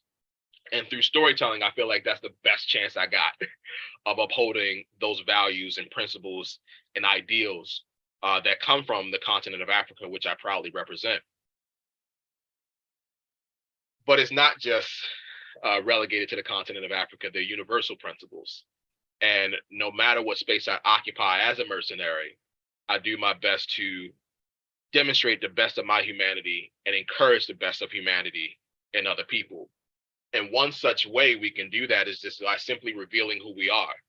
I don't want people just to see Dr. Fakunle. I know that's a very honorable and important title that I have, but it's just one of many titles. I'm a husband, I'm a father, I'm a son, I'm a brother. I am a keeper of my culture. I like those titles too. So when you have the opportunity to demonstrate all of who you are, do it. It takes vulnerability. I know that personally, and I continue to deal with it, but there's power in our vulnerability. What you'll continue to realize is that most people will not take advantage of it. They will acknowledge you for it and embrace you for it, and they'll reciprocate their vulnerability. So as we think about the stories that guide our lives, both past, present, and future, think about the stories that elicit different emotions. It can be happiness, anger. It can be a catalyst for motivation. It can be a point of discussion and reflection. The sign of a good story is one that you never forget. And I know that everyone in this audience has stories, both real life and fictional, that they'll never forget. If it creates such a memory like that, it's a good story. I heard many stories from this woman, Mary Carter Smith. She was a world-renowned Black storyteller, a keeper of the African oral tradition. You can see by the picture of her home all the many memories, tangible memories of the continent of Africa that she collected from her many travels to the continent, where she also honed her craft in the African oral tradition. Mary Carter Smith was a griot. I know many of you know what a griot is and who a griot is. It's not just a storyteller, it's a keeper of the culture, the history, the practices, the rituals, and the traditions. She was that for me, and she was that for many Black storytellers in the United States. Many of us who try to do our best to maintain that connection, that sense of self that comes from the continent of Africa. And I had the chance to connect with her at 9 years old. It was through a serendipitous opportunity that I became a protege of Mary Carter Smith, learning about storytelling, learning about history, learning about culture. And in the midst of all the lessons that I learned from Mary Carter Smith, it completely transformed my life. She's an ancestor now. She's been an ancestor since 2007. I was in college when she transitioned. And in the 15 years since she has been an ancestor, I've grown to love her even more because I've seen the fruits of the labor that she put in, not just as a Black storyteller, but as a person who loved. And I know that Mary Carter Smith would say that was what she did best. She loved. And she loved me very, very much. And I love her very, very much. And one of the best ways that I can continue to exude my love for Mary Carter Smith is to carry the flag of Black storytelling, which I do. Excuse me for 1 second.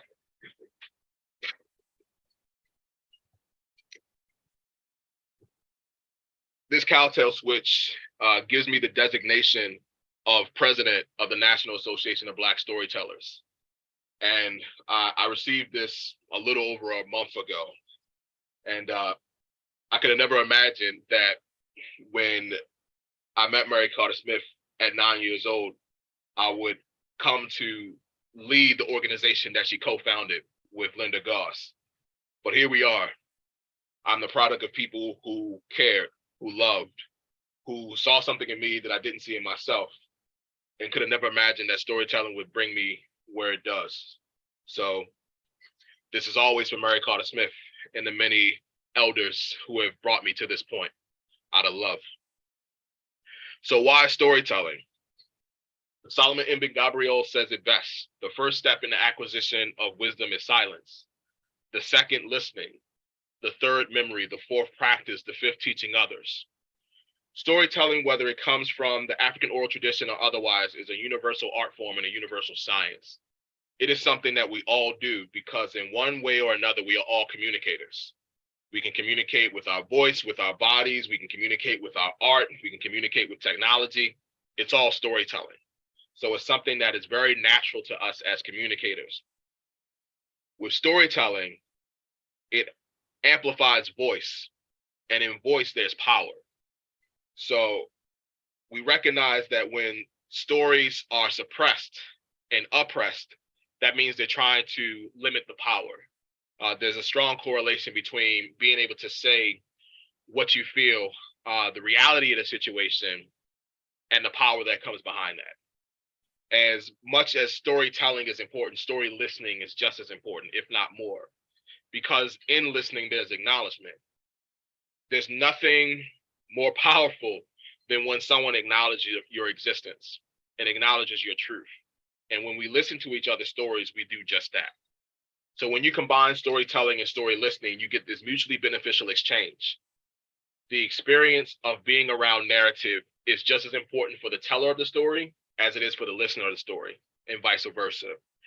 There are a few things in this world that feel like we can all win, but I promise you, when done right and done with intentionality and done with love, everybody wins with storytelling. So what makes a story a story? Every story has a beginning, a middle, and an end. We utilize plot to get from the beginning to the middle and the end. And these are things that we see all throughout arts and culture. We can think of literature, we can think of film, we can think of television, we can think of music. We utilize the elements of story in so many forms and fashions. And my goal is for us to see that in the work that we do. So when we think about critical elements such as a title, the characters in our stories, the sceneries, the challenges and the resolutions, there's intentionality behind all of that. And we should be very much embracing of the intentionality of all these components of our stories, because the goal is for people to resonate with your message, whether it's in public health, whether it's in social justice, whether it is in name a topic. You want people to care. So all these elements of storytelling can ultimately help your audience care, such as the 3 R's of storytelling: reason, responsibility, and respect. Your story should make sense. If your audience doesn't get it, how are they going to resonate with it? Thus, that's your responsibility, that the message is received in the best way it can be with your audience. That doesn't mean it's a 100% guarantee that the audience will get it, but you do your best to try. It all comes down to respect. Respect for the story, respect for the storyteller, which would be yourself, respect for your audience. If you have that mutual goal in mind of this uplifting experience, which storytelling can be, it will manifest. So the 5 tools of storytelling, and this is not an exhaustive list, but these are just some of the 5 critical tools that we see in storytelling all the time, can help us cultivate that respect and that mutual benefit that storytelling can bring. Voice, as you can see, I have the gift of gab. It's very easy for me to just talk. Body, with dance, with any form of movement, we tell stories. We utilize our mind and our imagination with storytelling. Despite the fact that I had the pictures of the precious stone, I hope that some of you cultivated your own imagery of what that story looked like and felt like and sounded like. That's imagination at work. The goal with all of this, like I said before, I'm just going to give you the single word now: connection. You want your audience to connect with the story. You want your audience to connect with you. And we've seen that throughout MotorFest so far. We've seen these different expressions of arts and culture and imagination and creativity. And I'm pretty sure that we've all had our moments where we connected with those pieces and connected with the people behind those pieces. That's storytelling. So when we think about the crafting of our narratives and the expression of those narratives, you want to ask yourselves these questions in both elements: who, what, where, when, how, and why. Who's in the story? What's the story about? Where's the story taking place? When is the story taking place? How does this story go from beginning to middle and end? And why does the story exist? Who's telling the story? What's the story about? So it's a direct connection to the narrative that's being expressed. Where is the story being told? When is the story being told? How is the story being told? And why is the story being told? So as you see, the question why is a little bit different than the others, because in my perspective, and I hope that you all can confirm this in your own way, why is the most important question that we always ask ourselves about everything? Life, existence, this, that, the third. Why is the most important question. So if you have the answers to why when it comes to the narratives that you cultivate and the way you express those narratives, you're on the right track. So let's add some more detail to those questions: who, what, where, when, how, and why. So within story, we have our narrative, the core message that we want to deliver to our audience, the point, what is it? The so what? The so what is the narrative. We have characters, the structure, the tone and emotion. So how do you want your audiences to feel? It's not just about what you want them to think or to consider to think, but how do you want them to feel? So how are they going to react to elements of your story? Are they going to connect with struggle within your story? Because as human beings, that is just one of those things that we connect with, struggle. And we also connect with solutions. We want there to be answers to our challenges. So within the telling of stories, what's the format? Again, we've seen different ways that stories can be told during MotorFest. That's the point. You find the format that works for you to best tell that story. The distribution, ideal placement and ideal timing. Those are 2 variables that I'll go back to. There's a reason, again, why they're highlighted in red and bold. The audience, you got to know your audience. You got to know your audience. If you want it to resonate, know what resonates for them, right? You don't want to necessarily put a square peg in a round hole. You want it all to fit.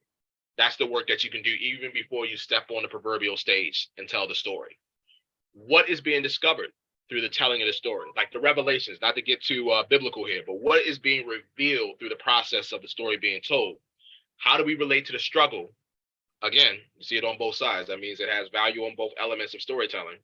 And then what's the shareability? So the hope is that if the story is so good, people are going to want to tell that story to other people. They're going to want them to experience what they experience. How do they do that? So when I talk about ideal placement and ideal timing, again, I have them highlighted in bold because in my world of research, we call those confounders. Confounders can be the variables that explain the relationship better than anything else. So you can have all these other things figured out to a T. If the ideal placement and ideal timing is not there, the story may not resonate. I'll give you an example. So I'm going to take you back about 2.5 years ago. We were all dealing with this thing called COVID-19. Many of us within or in our homes, as I am right now, because we could not go out, be in public, dealing with this once in a century global pandemic. And around that time, many of us saw a Black man lose his life on camera over the course of 9 minutes.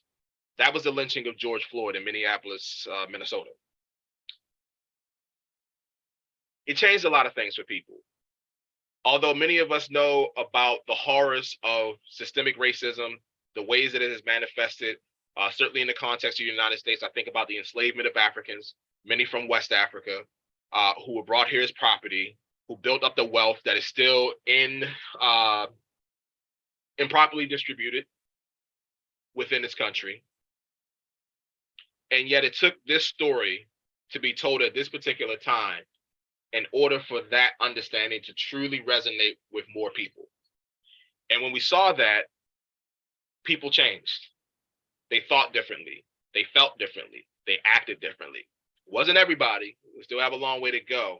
But sometimes it takes the right place and the right time to tell the story again, and it makes all the difference. And that's what we saw in May 2020 with the lynching of George Floyd. And the way that we can talk about race and racism and the nuances of systems of oppression had a lot to do with the ideal placement and ideal timing of this story. So the goal is this.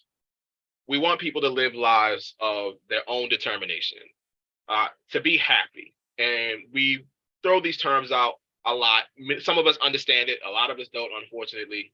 So I love the use of analogies when it comes to difficult subjects or just complicated subjects.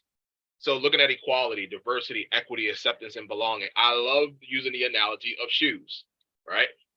Everyone gets a pair of shoes. Everyone gets the type of shoes that they need. There's a whole bunch of different types of shoes. We're okay with the different types of shoes. No one worries about the kind of shoes that they wear.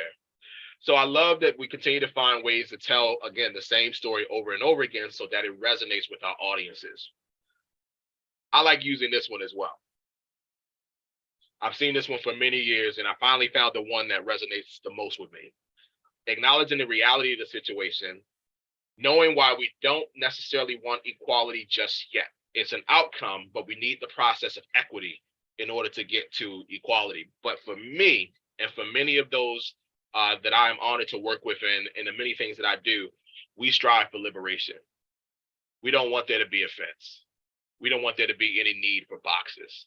So when we go back to the analogy, going back this way real quick, for me, using the analogy of shoes, there's no need for shoes if we're liberated, because the ground works for everybody. So I encourage you all to find your ways to tell your stories, to strive for ultimately the happiness of everyone. And I know that it feels very difficult at times to achieve that, but why else would we be here if not to strive for the best in humanity, to demonstrate the best of humanity? And I love that arts and culture gives us such powerful modalities by which to do that. And that does lead to health, better mental health, better emotional health, better spiritual health, better cultural health. So I'll leave you all with this. And the reason why I call this presentation The Lion Side, because it is based off a Zimbabwean proverb. Until the lion tells his side of the story, the tale of the hunt will always glorify the hunter. The reason it's important to tell your story, because if you don't, someone else will. It continues to happen throughout the history of our human civilization. And I think we have more than enough evidence to see how problematic that is.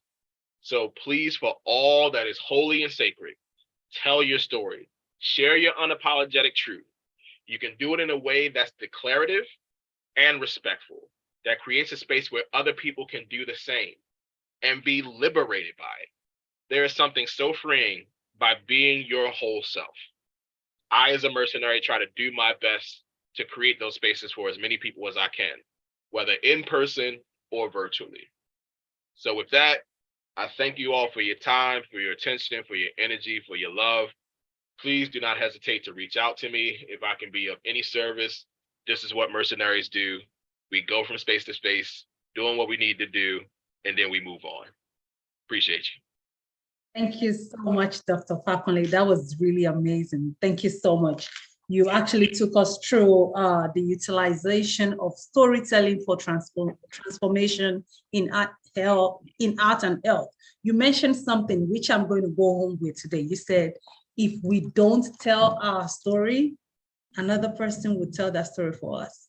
That's deep. History is written by the victor. We continue to see how problematic that has been. The contributions of so many people, so many societies, so many communities have been literally wiped from the face of time because someone in power decided it was not worthy. A lot of what I do is epistemic justice. It's about acknowledging that many of the forms of knowledge that we consider to be knowledge have been designed and structured through systems of oppression. These are facts. These are facts. I think about my father, who grew up in the British educational system in Nigeria before he came to the United States. I'm sure there's a lot of his inherent knowledge as a Yoruba that he could have contributed to the world if it was determined to be worthy. And I know it is. And these are the things that I have the opportunity to explore in my capacity to say, yes, storytelling of the African oral tradition has value in public health. I teach storytelling at Johns Hopkins. It's considered the best public health school in the world. And that place knows me for African storytelling. I can think of no better way to honor my continent, to honor my country, to honor my people, to say our stories do matter in the most powerful of places. Thank you so much again, Dr. Fakunle. If anybody have any questions for Dr. Fakunle, this is time to ask a question. You can leave it as a comment in the chat, or you can unmute yourself and ask a question right now. Let me see, please. Okay.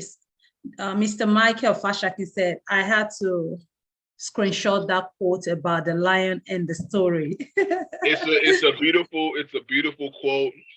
Once again, I think my mother introduced me to it, and it captures the essence, right? That's what stories do. Stories help to explain life because they are the perspectives of people who have done the same thing that we're doing right now, living. Yep.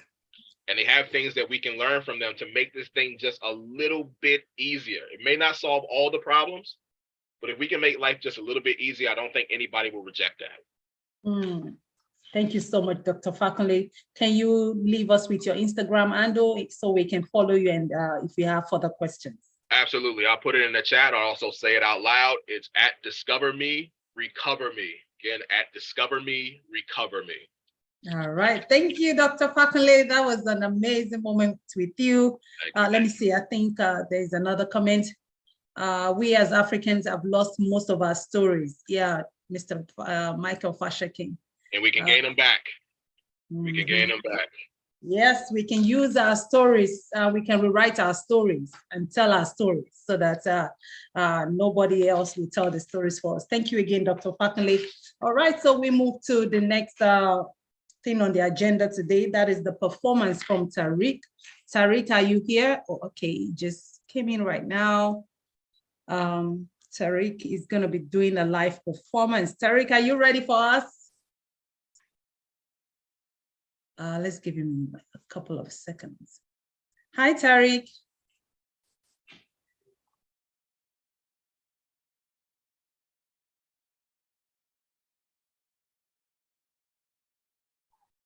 Tariq, can you hear us? I know you are here. Do you want us to move on? Yes, I'm here. I don't know if you see me or hear me. We see you and we hear you clearly.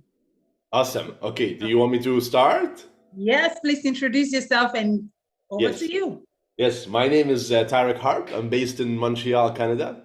Very honored to participate in this online Motorfest festival.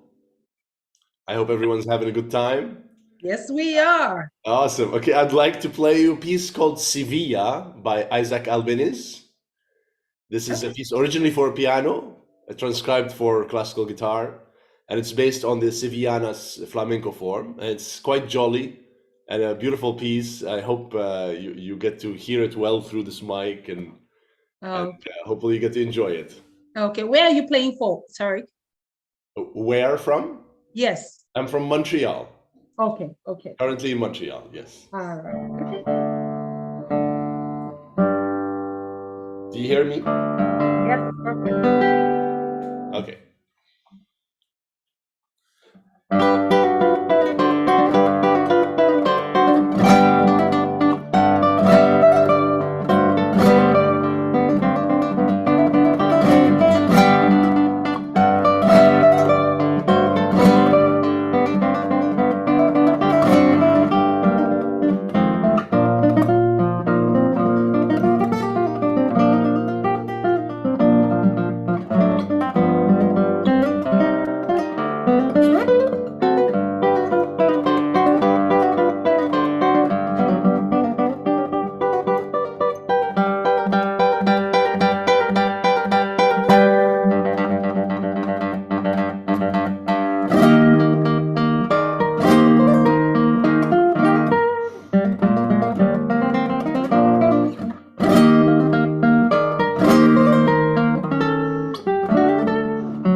Thank you. Thank you. Thank you so much, Tariq.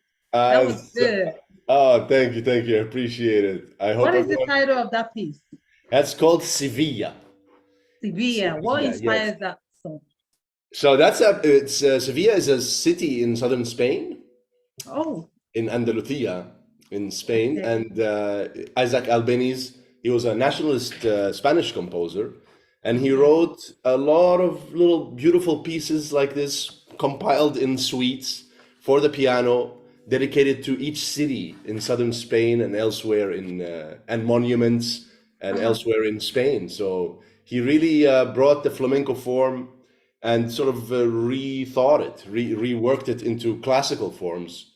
Okay. And they became those beautiful pieces on the guitar once transcribed to the instrument. Some people think that those are original instruments for the guitar, original pieces for the guitar, but no, they're originally for piano, and we just love playing them, and audiences seem to enjoy.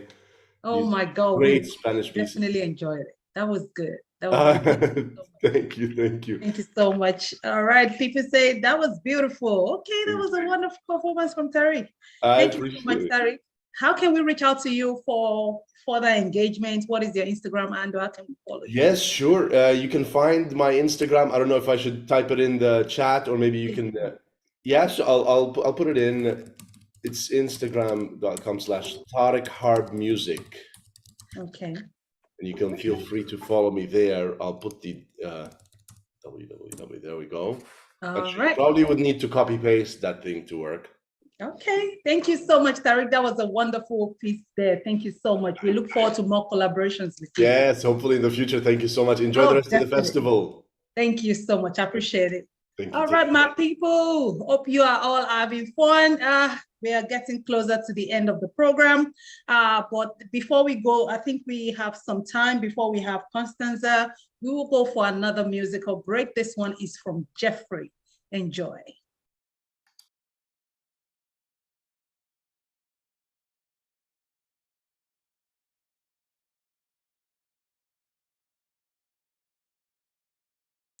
Sorry, one moment.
Oh, yeah, that was a good one from Jeffrey Pierre. We want to say thank you for supporting Motherfest. Before we go to the last keynote address, we want to say thank you again to National Endowment for Art for supporting this art endeavor. We want to say big thank you to them. Before we sing, let me see. I think we can go straight to the last keynote address. This one is from Constanza. Constanza is definitely ready for us. She was here last year, and because we had a wonderful moment with her, we decided to bring her again this year. Constanza is the founder and the CEO of Art Needs Art, a creative support for patients and caregivers. She is a musician in healthcare, adolescent leukemia survivor. She's a speaker and thought leader in the field of art and health. Constanza is on a mission to help people reclaim healing power of their creativity. We're ready for you, Constanza. Thank you. I'm doing great. How are you doing? Good. I'm having fun. Good. Well, can you see my slides? Yes, we can. All right. Well, I'll go ahead and get started. Thank you so much for having me here again this year. So yeah, today I'm talking about arts for the health of it, transcending loneliness, burnout, and meaninglessness in the workplace. But I want to take it back before I started working officially. When I was 13 years old, I knew exactly what I wanted to do for work when I was older. I wanted to go to Stanford University and become an astrophysicist, like any normal 13-year-old would. And I did actually get to go to Stanford even earlier than I expected, but for an education that I didn't want. Because when I was around 13 years old, I found myself at Stanford University Children's Hospital, where a doctor came in my room along with a bunch of medical students and said that I had leukemia. And in that one conversation, my whole world shifted and all my plans just shattered in front of me. But I was really fortunate in a lot of ways because there was an arts and medicine program in the hospital where I was treated. And I also had access to programs in the community for teens who were dealing with cancer, and we would come together and do art. And the arts helped me express my frustration and my grief and transform my tragedy into triumph and pain into beauty. I went on to complete 130 weeks of chemotherapy, or cancer education, as I like to call it. And I have been cancer-free since 2002. I didn't go on to study astrophysics. I studied the other science of the universe, which is music. And I studied music in college and then moved from where I grew up in California here in the States to Texas. And when I got here, I started volunteering on an adult oncology or cancer unit. And I was really shocked by the difference in services. It just felt like a barren wasteland in comparison. There was no art, there were no activities, there weren't very many volunteers trying to help support the patients. So I did the only thing that I knew how to do, and I knew that helped me. I started going room to room and singing for patients. And I did this for many years. And eventually I met Gracie, and she really challenged me to do more. She said, we need more art and music. We need more reasons to get out of our isolation and connect with others. We need to remember the reasons why we are alive as much as we need the things that keep us alive. And so in 2016, I incorporated Hearts Need Art, creative support for patients and caregivers, as a nonprofit here in San Antonio, Texas. And since then, we've served thousands and thousands of patients, their family members, and healthcare staff. Fast forward a little bit to 2020, and when COVID hit, that existential dread and social isolation that everyone was experiencing felt very familiar. And for the first time, the whole world had a taste of what it's like to have a serious illness. And I knew loneliness was a big problem because it has the same impact on mortality as smoking 15 cigarettes a day. It's twice as deadly as obesity. It's more harmful than a sedentary lifestyle. And social isolation can increase the body's stress response, lower our immune function, and stimulate tumor growth. fact, there was a study done several years ago on a group of rats that was predisposed to a particular type of cancer. And they split this group of rats into two groups. One group of rats were kept in individual cages by themselves, and the other group of rats was kept in a more communal living situation. And they watched them over time. And they found that there was a 3.3-fold increase in the rate of cancer in the isolated rats compared to those that were kept in a communal setting. And what do we do with our people, with our humans that are ill? We put them in little isolated boxes. And what does the post-COVID work world look like? Well, many of us are working from home now. While remote work can have its benefits, it can also threaten the mental, physical health of workers. People who work from home struggle with loneliness, motivation, stress, and just not being able to unplug. And this is a problem because we've all come through, the whole world has come through collective trauma.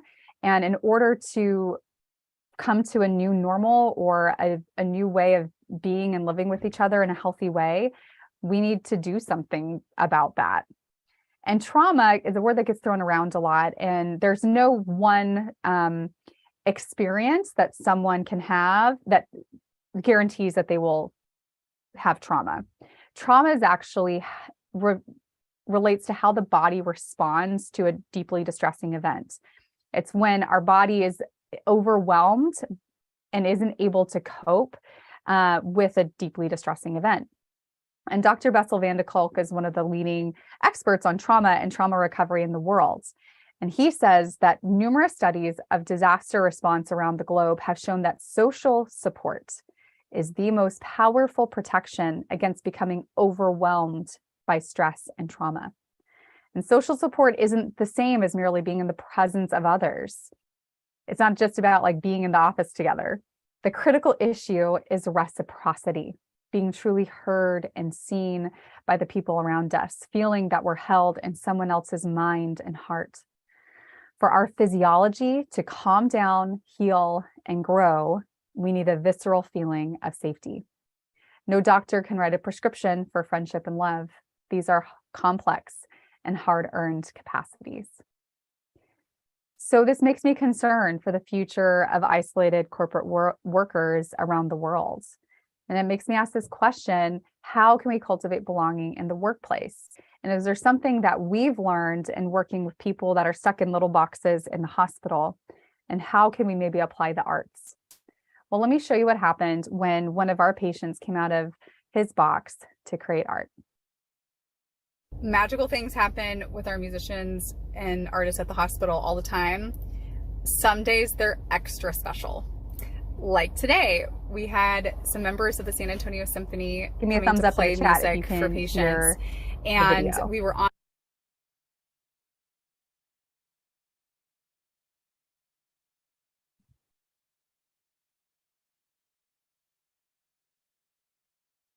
Let me restart it real quick. Hold on just one second. The oncology unit and one. Okay, I think there's a little mix up there. That can you hear the video when it's playing? Yes, we can hear the video clip. Okay, let me just restart it then. Okay. One of patients came out of his room to listen to music and just was so touched. He shared with me that it was his dream to sing "Oh Holy Night" with the San Antonio Symphony.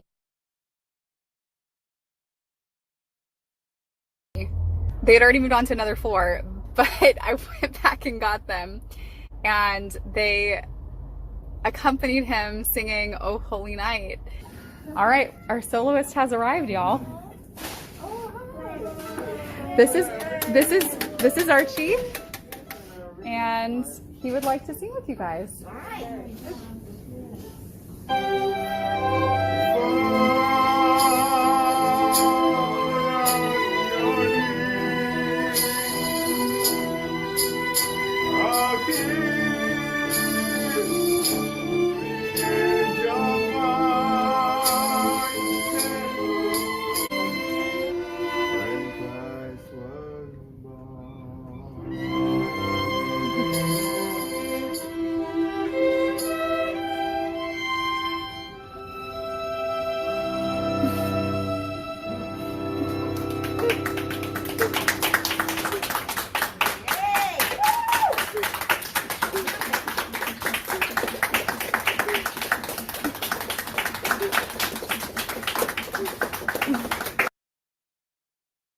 The arts are a catalyst for human connection.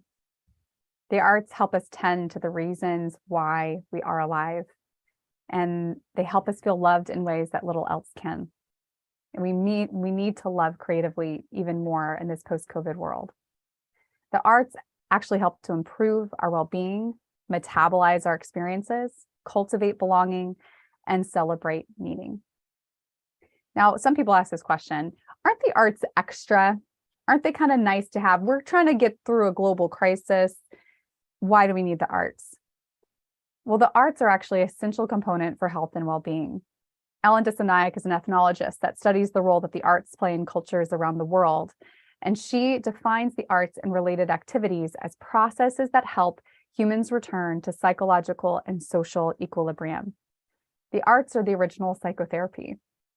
And far from being extra, if you look at the historical record, if they were extra, we would expect during periods of resource scarcity or stress in a population to see a decrease in artful behaviors. But in fact, that's not what we see historically. We actually see an increase in artful behaviors during those periods, leading to decreased anxiety, reinforced social bonds, and a better ability for that society to heal and move on and survive. Formalized research is starting to be done, amazing research over the last couple of decades. Particular Daisy Fancourt in London is starting to look at the active ingredients within arts, different arts activities that impact different causal mechanisms of health and how those lead to better outcomes that we see when people engage in the arts. But essentially what it all points to is an encouragement and invitation to cultivate creativity in your daily life. And now I hear this a lot. I'm not an artist. Now, probably most of you listening consider yourself to be some sort of creative, but we do have this sense in our in some of our cultures and around the world that only talented people should do art. And this is unfortunate because we all seem to agree that being able to communicate what we feel and think with each other is really important, which is why we value literacy and language, why we teach language in school. And if we have a kid that's having a hard time learning their letters, we don't say, oh, you're just not talented at reading, you should go find something else to do. No, we work with them until they learn how to read and write and express themselves through language, because we know that that's vitally important. But language can only express really the tip of the iceberg of the human experience. Much of our memories, especially traumatic memories, live as sensory information in our bodies. And we need a sensorial language to express it. And the arts are a sensorial language that express the unutterable realities of the human condition. And this is essential to help us metabolize our experiences. Pablo Picasso puts it this way: art washes away from the soul the dust of everyday life. Or how I like to put it, the arts are kind of like emotional enzymes in fiber. They help us break down the diet of our experiences and keep what is helpful for us and eliminate what is not. And a daily diet of these enzymes is really important, because otherwise we kind of get backed up. In 2020, in the height of the pandemic, we were able to adopt my sweet son. And that same month, we also decided to move into a new home.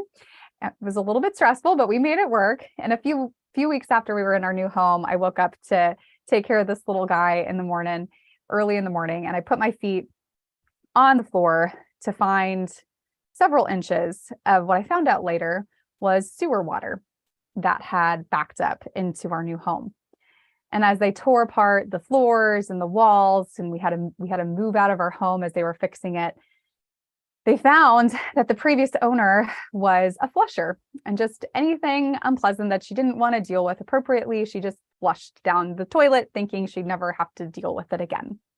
But eventually it built up and it backed up and exploded all over us in our new home. A daily expression helps us avoid emotional constipation. Just because we flush things down and try to pretend that things don't bother us doesn't mean they just go away. We need a way to a daily process of digesting our experiences.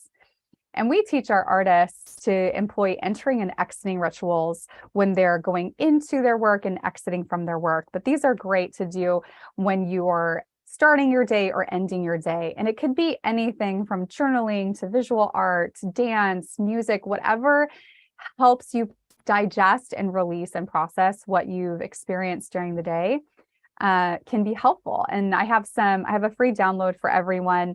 And it's you can download it from my link tree, which I'll put the link directly in the chat. And there's some ideas in here and some simple activities that even if you're not a creative, that you can employ and try, but don't limit yourself to this. Really explore and find what works for you. So there's well-documented evidence that the arts are important for our own health and self-care. And the self-care movement has done a lot of good and has taught us a lot about self-regulation, which is essential for helping us to show up better in relationships and work and all of these other aspects of life. But I think it's inadvertently advanced the myth that we can somehow self-care our way out of needing people. We don't want to need people because often people in our past have hurt us. And so we think, well, I'm just going to take care of myself. But unfortunately, we can't self-care our way out of the reality that we are deeply interdependent creatures. In fact, we can't heal from some of the traumas we've experienced except within the context of safe, loving relationships. So instead of eliminating our need for people, maybe in addition to self-care, we also need to learn us care. And the arts can help us cultivate belonging. In fact, that's one of the primary functions and primal functions of art. And it connects back to our most primal relationship, that between parents and infants. All around the world, every culture has some form of baby talk. Oh my goodness, you are so cute. Look at your little cheeks. Oh, you're sad. Let me pick you up and pat you rhythmically and dance with you and sing to you. Baby talk has these common mechanisms in cultures around the world: simplification, repetition, exaggerated facial expressions, elaboration. And what it does is it helps to attract the infant's attention, sustain their interest, create and mold emotion, and ultimately facilitate bonding.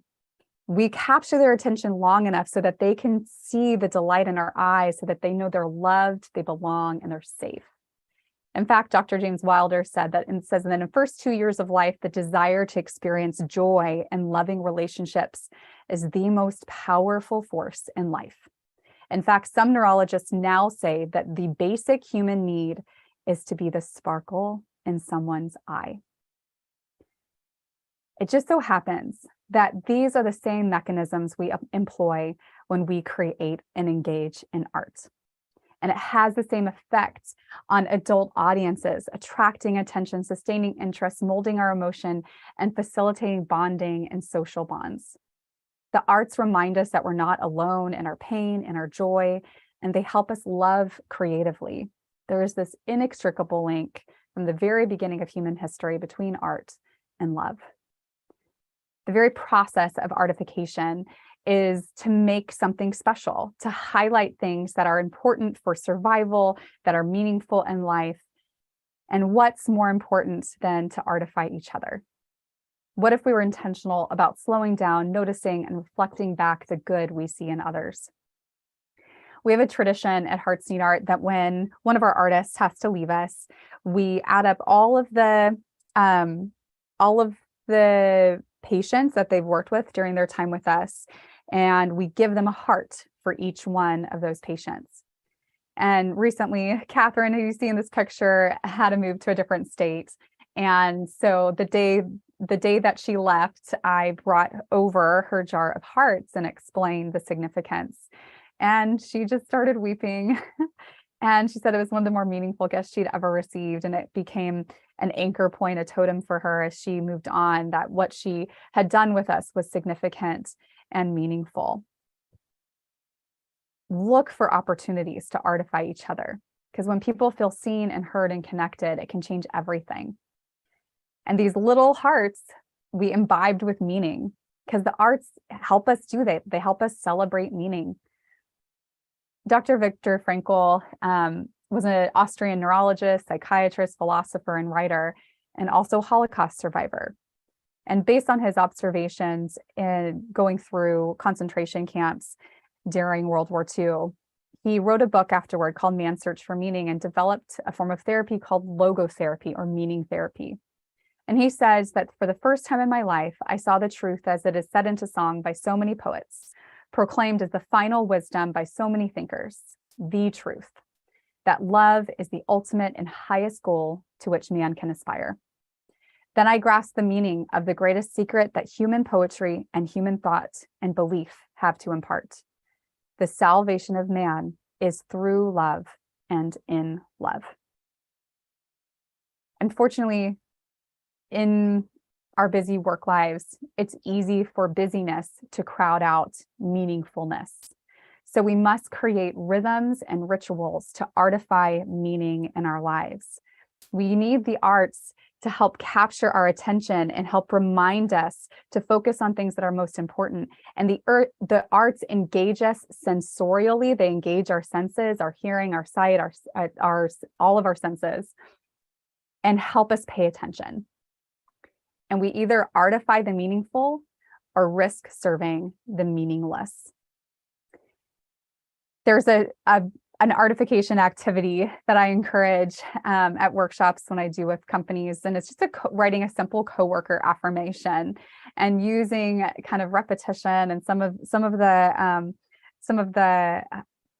those common mechanisms of arts to artify your coworkers. And you can capture a screenshot of this if you want. There's also some other ideas in the workshop or the worksheet that you can download. I'll put that link in on the slide at the end. But it's really important to not wait to tell someone what they mean to you. And when you create joy for others, you create joy for yourself. Unfortunately, one of the side effects of 130 weeks of chemotherapy is it left me infertile. But my husband and I tried for about 10 years to have our own children. And during that period of time, I discovered crochet, much to the chagrin of my dog. And also during that time, all of my friends and my sisters were having babies. And everyone kind of tiptoed around me because I was the one that was trying to have babies but couldn't. But I was determined not to let my grief prevent me from celebrating other people's joy.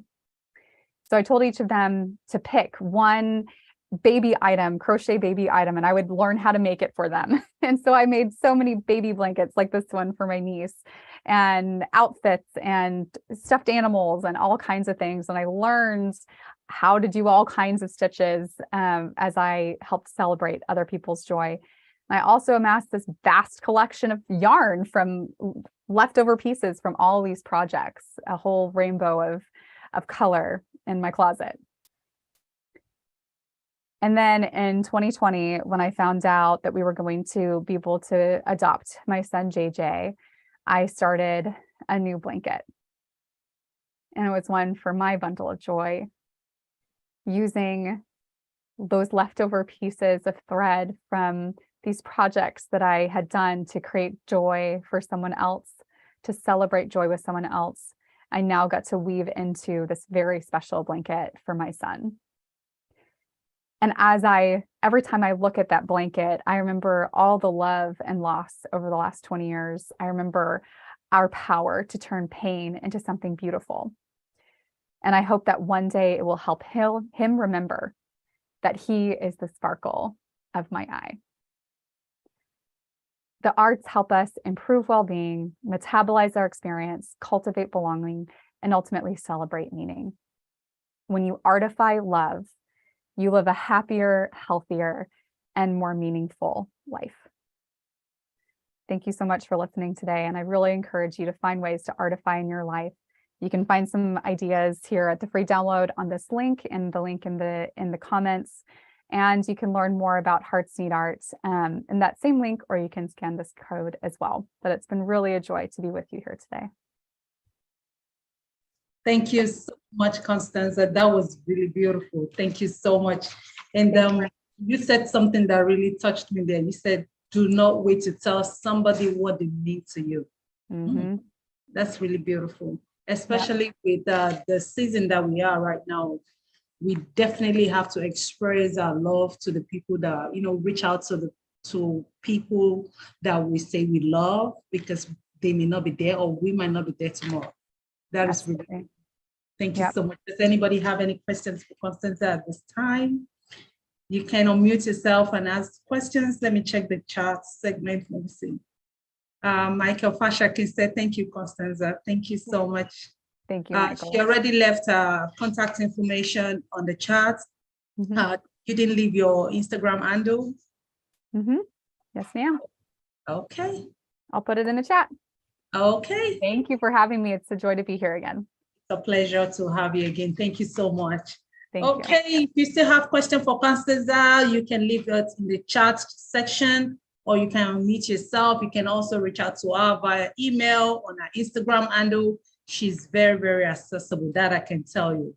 You call her one time, she'll respond twice. Thank you so much, Constanza.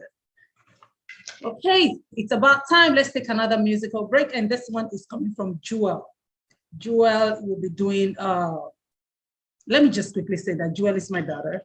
And we actually did this duet together.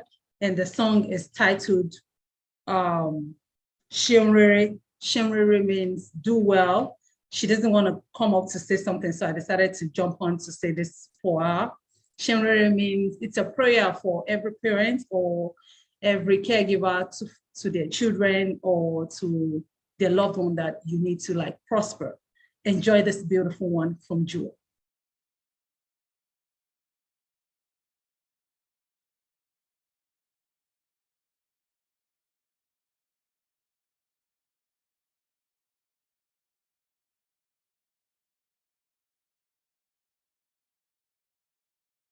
Hello everyone, my name is Inyado Alayemi, aka Drum. I want to thank the organizers for Motherfest 2022 for allowing me to share my voice with the world. I am doing a duet with my mom, and the title of the song is Shimrere by Christy ACN. Thank you.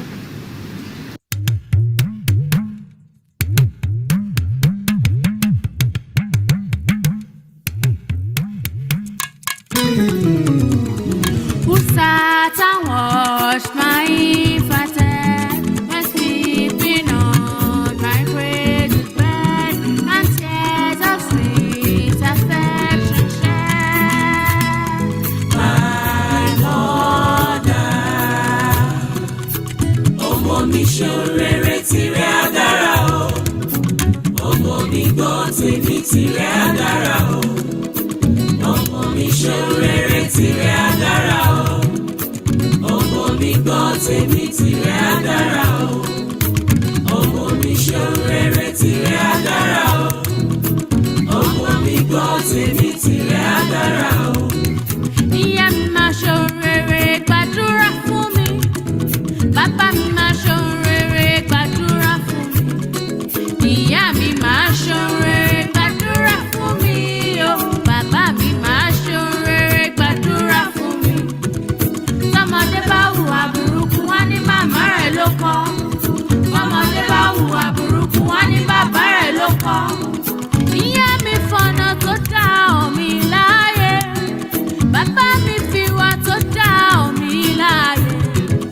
Ayé tí mo wà yìí kò máa yé mi o, ẹ̀yin ni Ọlọ́run kejì mi láàyè.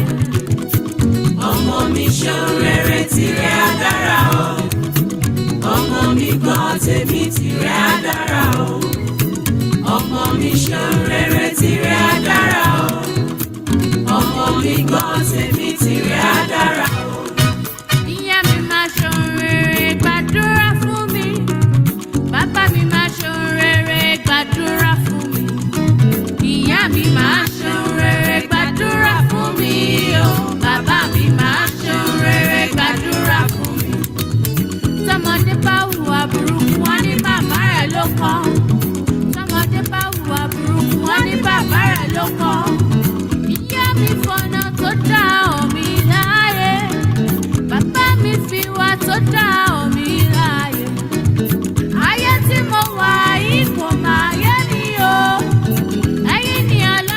jì mí láàyè. Ìyàwó ẹ ṣeun rere, bàbá wa ẹ ṣeun rere. Ìyàwó ẹ ṣeun rere tí wàá dára o. Ìyàwó ẹ ṣeun rere, bàbá wa ẹ ṣeun rere. Ìyàwó ẹ ṣeun rere tí wàá dára o. Ọmọ mi ṣeun rere tìrẹ á dára o. Ọmọ mi gbọ́ tèmi tìrẹ á dára o. Ọmọ mi ṣeun rere tìrẹ á dára o. Ọmọ mi gbọ́ tèmi tìrẹ á dára o. Ọmọ mi ni ó sì mí, ọmọ mi ni ó sì mí. Bí mo fẹ́ tẹ̀tẹ̀ lọ́tà, bí mo fẹ́ darúgbó, ọmọ mi ni ó sì mí.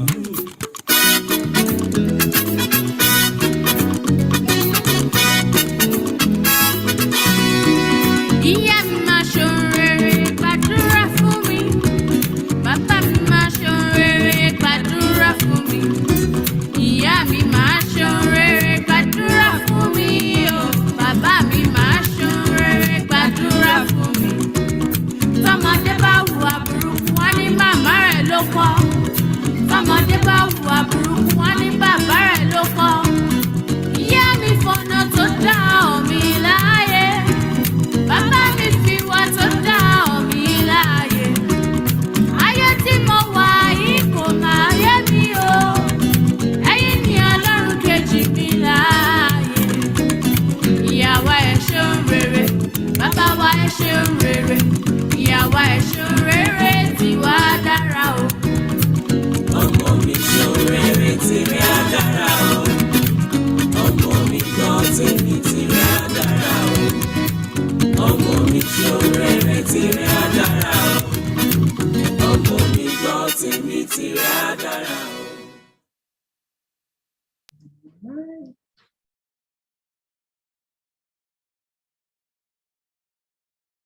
Okay, that was a good one from Joel.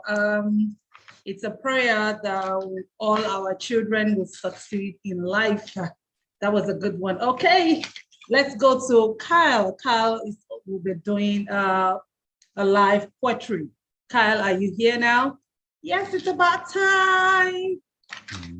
Hi, Kyle. How are you doing today? All right, thank you. Hope you're having fun. Definitely.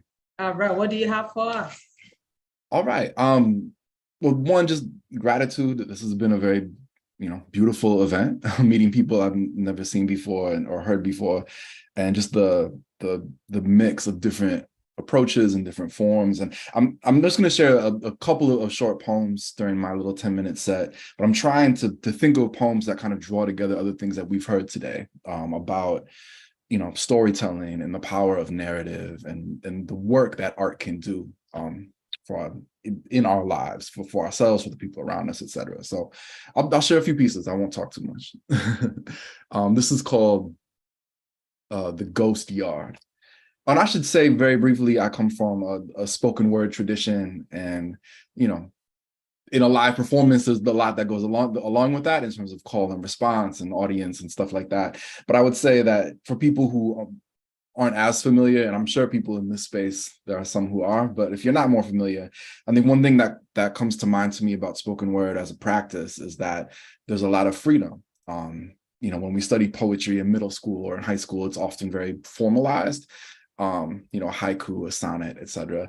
Or it's very like diary entry, like just throwing a bunch of stuff on the page, which is all perfectly cool. But for the tradition that I think of myself as part of, it's very, the idea that there's freedom of form. You can say what you want to say, how you want to say it, and kind of develop your own style. So some of it rhymes, some of it doesn't rhyme. Some of it is weird and abstract. Some of it is super, super straightforward. And I'm going to share a couple pieces from a couple different approaches. But again, this is called The Ghost Yard. See there, where the land gently swells to a plateau ringed by centuries, this cipher of white trees over the bloom of blood-black mushrooms, the fortunate few to grow in the groove between the not quite and the so far, only wide enough to fit a needle or a ghost yard. Under the war balloon shadow, the rattle where there used to be a song, the song where there used to be a rattle, the response to the echo of a call. Some call it a battle, some call it a dance. Many see little difference. Listen. No sound here, only its imprints, and all entry is strictly forbidden. So enter, and we'll circle the center, whether spirit or signal, culture or compass, there's something in us beyond blood and guts, and like new islands form from the same eruption. Children play the drums without any instruction, like new islands form from the same eruption. Children play the drums without any instruction. There is no map here, yet we stand here amid the smell of damp earth and decay. Have you ever seen so much life in your life? Why did everybody tell you this is a dead place? Because there's death here. It has to be cursed. See the black in the air, but not the black in the dirt. This earth, when we're afraid of the dark, it's so easy to forget that we were made in the dark. The wet, the soil, the worms, the rot, the rotation, the dead fertilize our crops. We don't taste it. Welcome to the space in between everything that made us and everything we might be. Why do you write poems when death is all around us? Because when I was your age, the fighters in my family who would have taught me otherwise fell asleep beneath a heavy black shroud. Because after that, the only person who would share their food with me happened to be a poet. So I'm kind of just stuck. But that might be why a lot of people start writing poems in the first place. Why do you write poems when death is all around us? Because my eyesight isn't very good. And that makes for a short-lived mercenary or militia fighter, but it's perfect for an artist because I can't see the audience well enough to get nervous. Why do you write poems when death is all around us? Because even if I didn't, even if I were the greatest swordsman on this moon, all rippling muscles and whirling blades, death would still be all around us. You can't beat death. You can only dance a little more slippery, drum a little more timelessly, hold that note beyond your breath and hope to find a home in its echo. Why do you write poems when death is all around us? Because I'm not afraid of death. I am afraid of small talk, and it is easier to read a poem at a funeral or a riot or a party or a revolution than it is to have a conversation with another person, because I am a coward. But learned very early that cowardice is not always a bad thing. Why do you write poems when death is all around us? Because of simple mathematics. With a blade in my hand, what are my odds against a hungry bandit? With a poem on my tongue, though, maybe I can visit a village and make a child laugh. Maybe then that child sleeps through the night with no nightmares. Maybe his older sister then also sleeps through the night because she doesn't have to wake up to comfort her brother. Maybe then, later in the day, she will go for a walk by the river instead of taking a nap. Maybe she will discover a secret bloom of mushrooms and the whole village will have a great feast. Maybe a man who in another story would have been a hungry bandit attends that feast, eats until he is full, and dances until he is delirious. And look at me, I've killed a bandit. Simple mathematics. Why do you write poems when death is all around us? Because I too dream of escape and know that escapism offers none, only its outline in silver. Because I am not strong enough to tear these walls down, but I can still write my name on them, because my name is a spell, a magic the wall cannot rationalize, a fault line through its face. With this name, I summon myself. With this story, I summon something greater than myself, the splitting of a cell in the darkness, the new growth, the promise of a billion bricks bursting. Why do you write poems when death is all around us? Because death is all around us. Because life is all around us too. So when death comes, let it come. Let it step over this tripwire tongue, paint over every poem. My heaven has always been a blank page, so let death make one of me. Until then, I will write for myself, for my ancestors. I will write for the whisper of a possibility that it might matter. For the fun of it, if it doesn't, look around us. Look all around us, how every poem, every story, every song pulls just a bit more at that shroud. Don't you want to see what's underneath? I'm just gonna do one quick short one still, if that's okay. Oh, please go ahead. I know we're running a little ahead of schedule, but I figured I don't want to overstay my welcome. But yeah, again, those are both pieces from my book, which is called Not a Lot of Reasons to Sing, But Enough. It's a science fiction poetry book, takes place on another world. This last piece I'll share with you it takes place on our world, more or less. It's a little more down to earth, kind of a personal mission statement about not only the power that art has, but how when we think about, thinking back to when I was a kid and how I first got involved in writing and creation and performance, how that mirrors in really interesting ways how someone might get involved in activism and organizing. That same idea of taking something big and abstract and overwhelming and zooming in on it and making it real, making it small so that we can start to take a first step or create a doorway into a greater engagement. But yeah, this is called Matches. I will also put this in the chat box, at least for the people who are in the Zoom, if it's easier to read along. But yeah, Matches. The reason that I'm not a nihilist is someday I want to live like in Star Trek.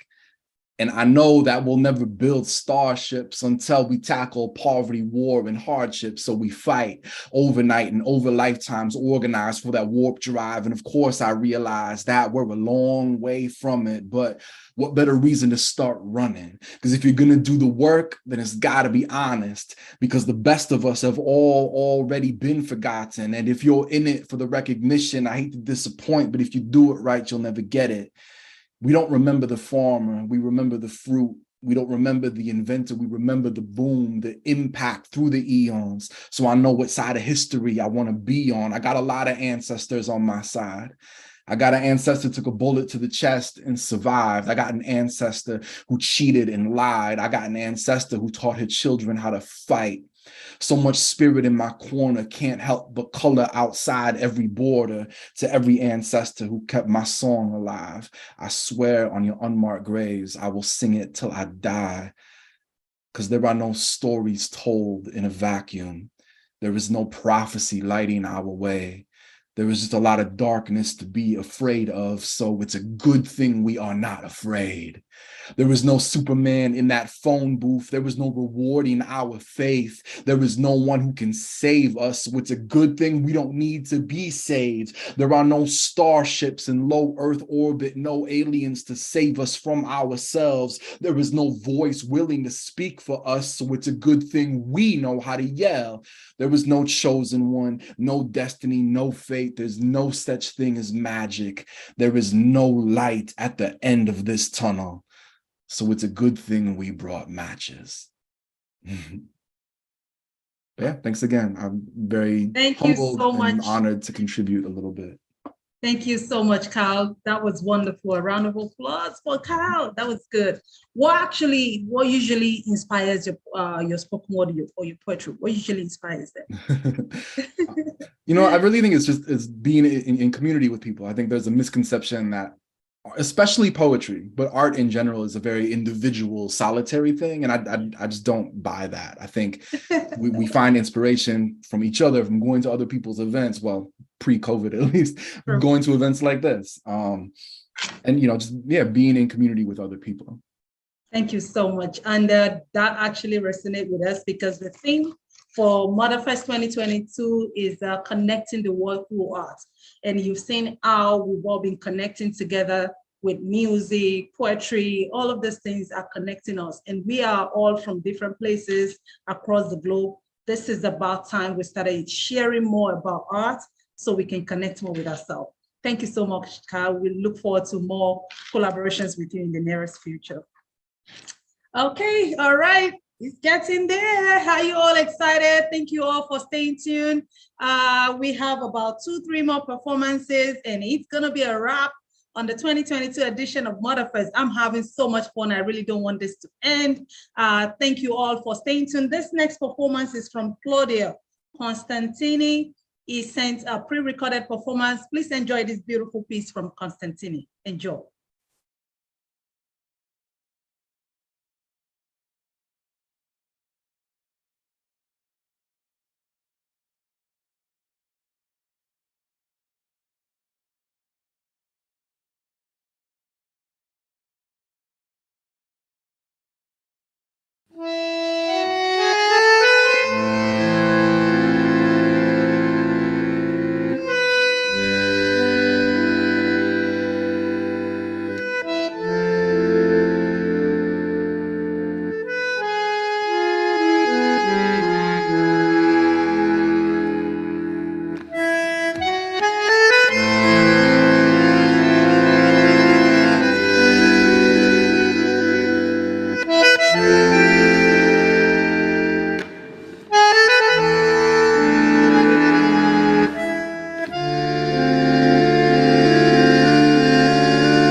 Wow, that was out of this world. That was really beautiful. This one is from Claudia Constantini. Please follow him on Instagram. His Instagram handle is Constantini @Constantini. Please follow him. He's an amazing performer. That was really great. Thank you so much, everyone. It's getting to the end of the program. We have 2 more performances and it will be a wrap. This next performance is from Jeffrey, and we'll go to the next one and we will be right back.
Okay, that was an amazing one again from Jeffrey. We have 2 more performances.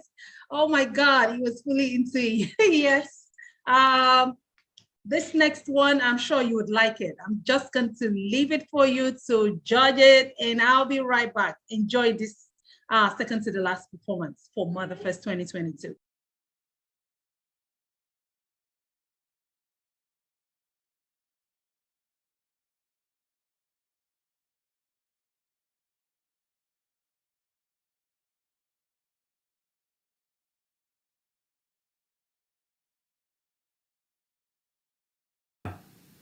My name is Timothy Hopkins, and I'm a German-American cellist based in Germany.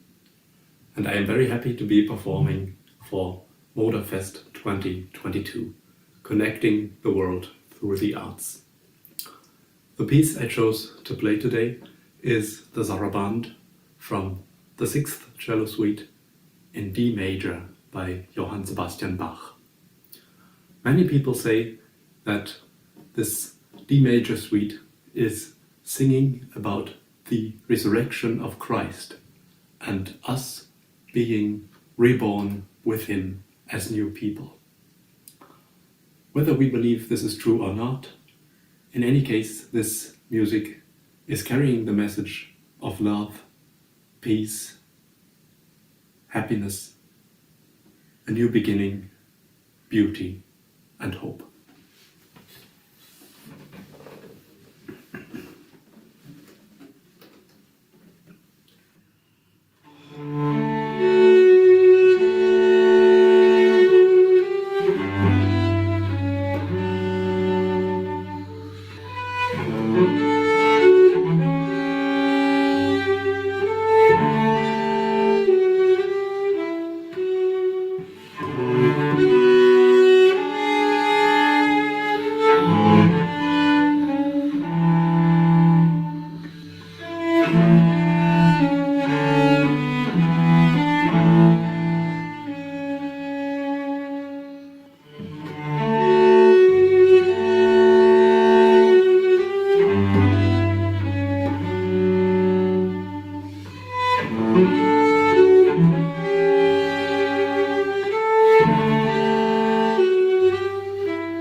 Oh, wow.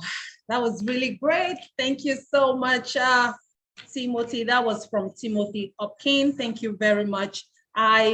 Before we go to the last performance, which is from my humble self, I would like to give the vote of thanks. First of all, I would like to say a big thank you to the Board of Trustees of Mother Drum Healing Arts Foundation. Thank you all for your support. Dr. Egberungbe, thank you so much for your support. Everyone who has supported this vision, I want to say a big thank you. A big thank you to the National Endowment for Art. They gave us the grant to fund this project. We want to say a big thank you to you. For everyone who has participated in this second edition of MODAC, which is our conference, I want to say thank you. Thank you for the Arts in Medicine Quartets. Beatrix, thank you for your support. Mr. Jeffrey, thank you so much. Max Muller, thank you very much. Maggie Clifford, thank you very much for your support. Eva, thank you so much for staying with us all through the event. We do appreciate your performance. Aduke Ayobamidele, thank you so much for that wonderful performance. Dr. David Fakunle, we want to say a big thank you for your support. Tariq Hab, wonderful performance from you. Thank you so much. Constanza, we want to say a big thank you. Every time we reach out to you, you always show up for us. Thank you, thank you, thank you. Jewel, we want to say thank you to you all for your wonderful performance. Kyle, thank you so much. We love that piece that you shared with us. We want to say thank you again and again and again. Claudia, we want to say thank you for sending your pre-recorded performance.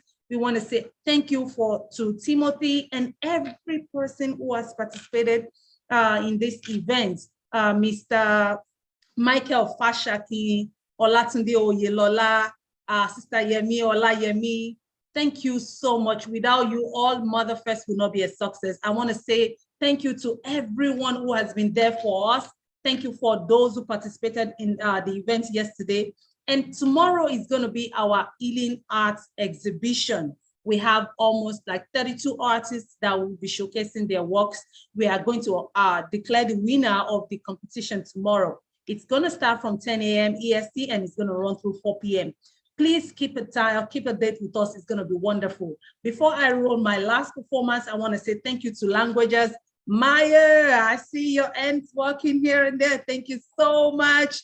We want to say thank you, Connie, for that wonderful support. Languages actually support us for this project. We want to say thank you, thank you, thank you. We look forward to more collaborative experience with you all. Thank you so much. This wonderful piece is from me to you, and the title of this performance is called The Voice of the Youth. Enjoy as we round up the 2022 edition of Motherfest. I'll be right back.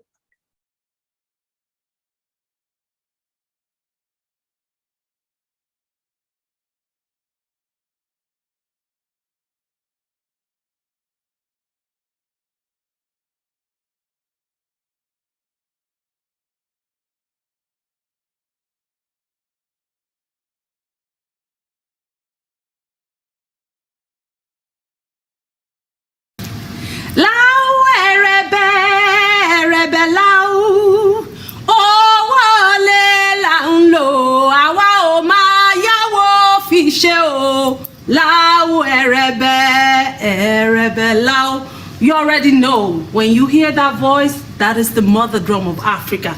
My name is Oluwatosin Olakoye, aka Anyoberen, the mother drum of Africa, and I'm here to say a big thank you to the organizers of Motherfest 2022 for giving me this opportunity to share my voice with the world. Last year was amazing. You don't want to miss my next performance. It's going to be wonderful. Stay tuned and enjoy.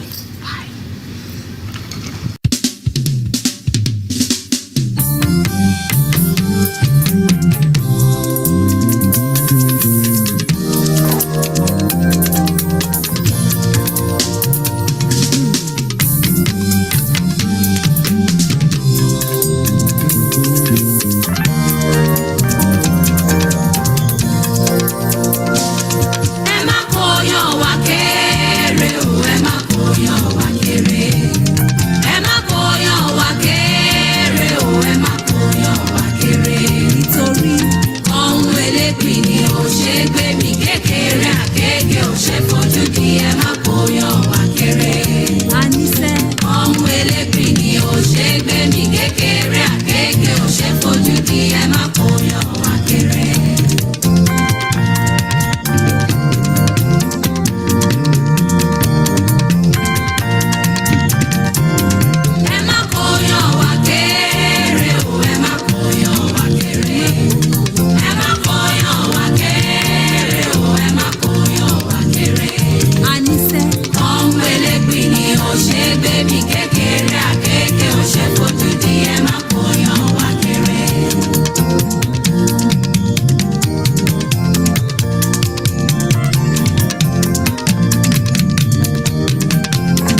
ibi àgbà bá parí ẹ̀ sí lọ́mọdé abẹ́rẹ́ gbé ẹ̀yin àgbà ẹ má fi gbà kọ̀ọ̀kan nínú mọ́. torí òòṣà tá a gbà ń bọ̀ tá à ń lọ́mọdé sẹ́yìn irú òòṣà yìí àparun bẹ́ẹ̀ bá rè bí àgbà ń rè.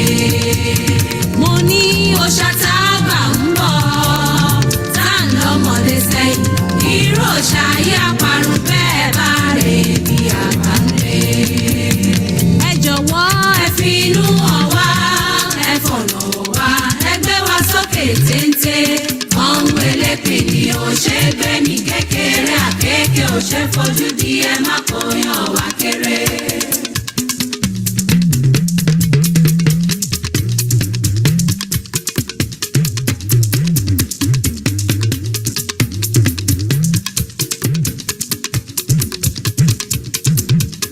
ẹ̀yin ló dàkúkọ ọmọdé àdàgbà bódọ̀lá ẹ̀yin àgbà ẹ má kó yàn wá kéré.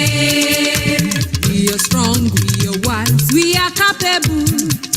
Ẹ tọ́ wa sọ́nà, òótọ́ ohun àgbà fi ń jẹ̀kọ́ abẹ́ ewé ló wà.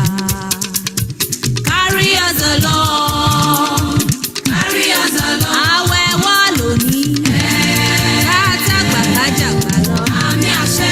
Ọmọdé la jẹ́, ká má kú rèwerèwe. Àmì àṣẹ. Ọláwẹ̀ wọ́ lónìí, ká bẹ̀yìn àgbàjẹ́. Àmì àṣẹ.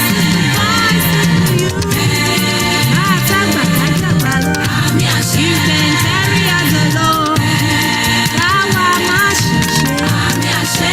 Ọmọ yìí la jẹ́. Àmì àṣẹ.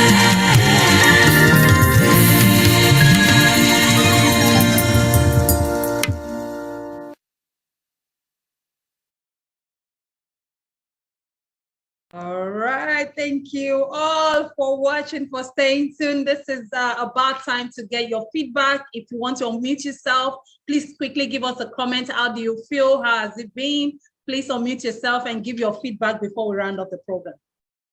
Thank you, thank you, thank you. You can unmute yourself and give feedback at this time. Thank you.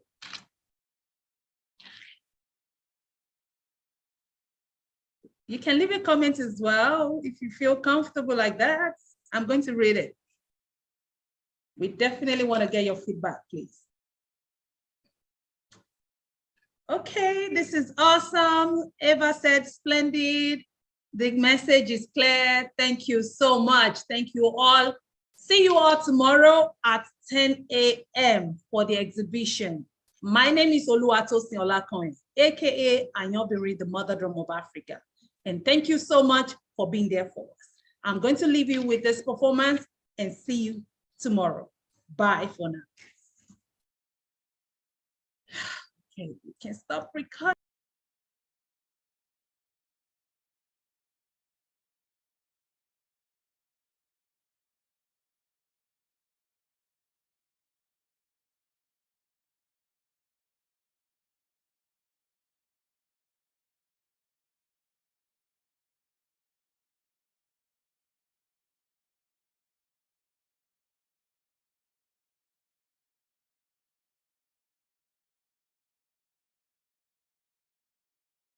Song, Woy Saga Fit, it's Jeff.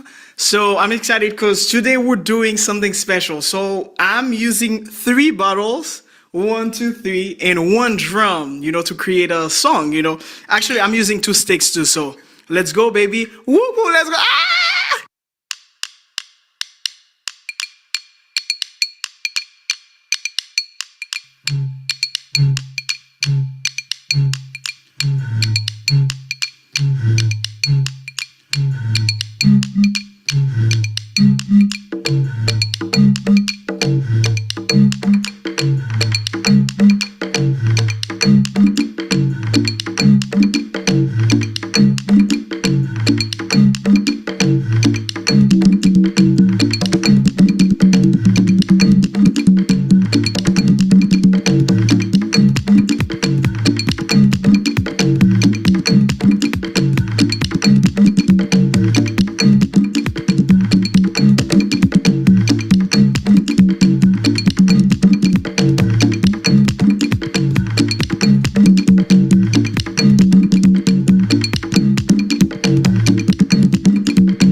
Okay, so we're done. Let me know how you guys liked that new series. So we're just using random things. See how we can find new sounds. Okay, so if you like it, leave a comment. Let me know what you would like me to try and if I should keep going with that series. So that's it. Thanks for watching, and if you haven't subscribed yet, please do so. And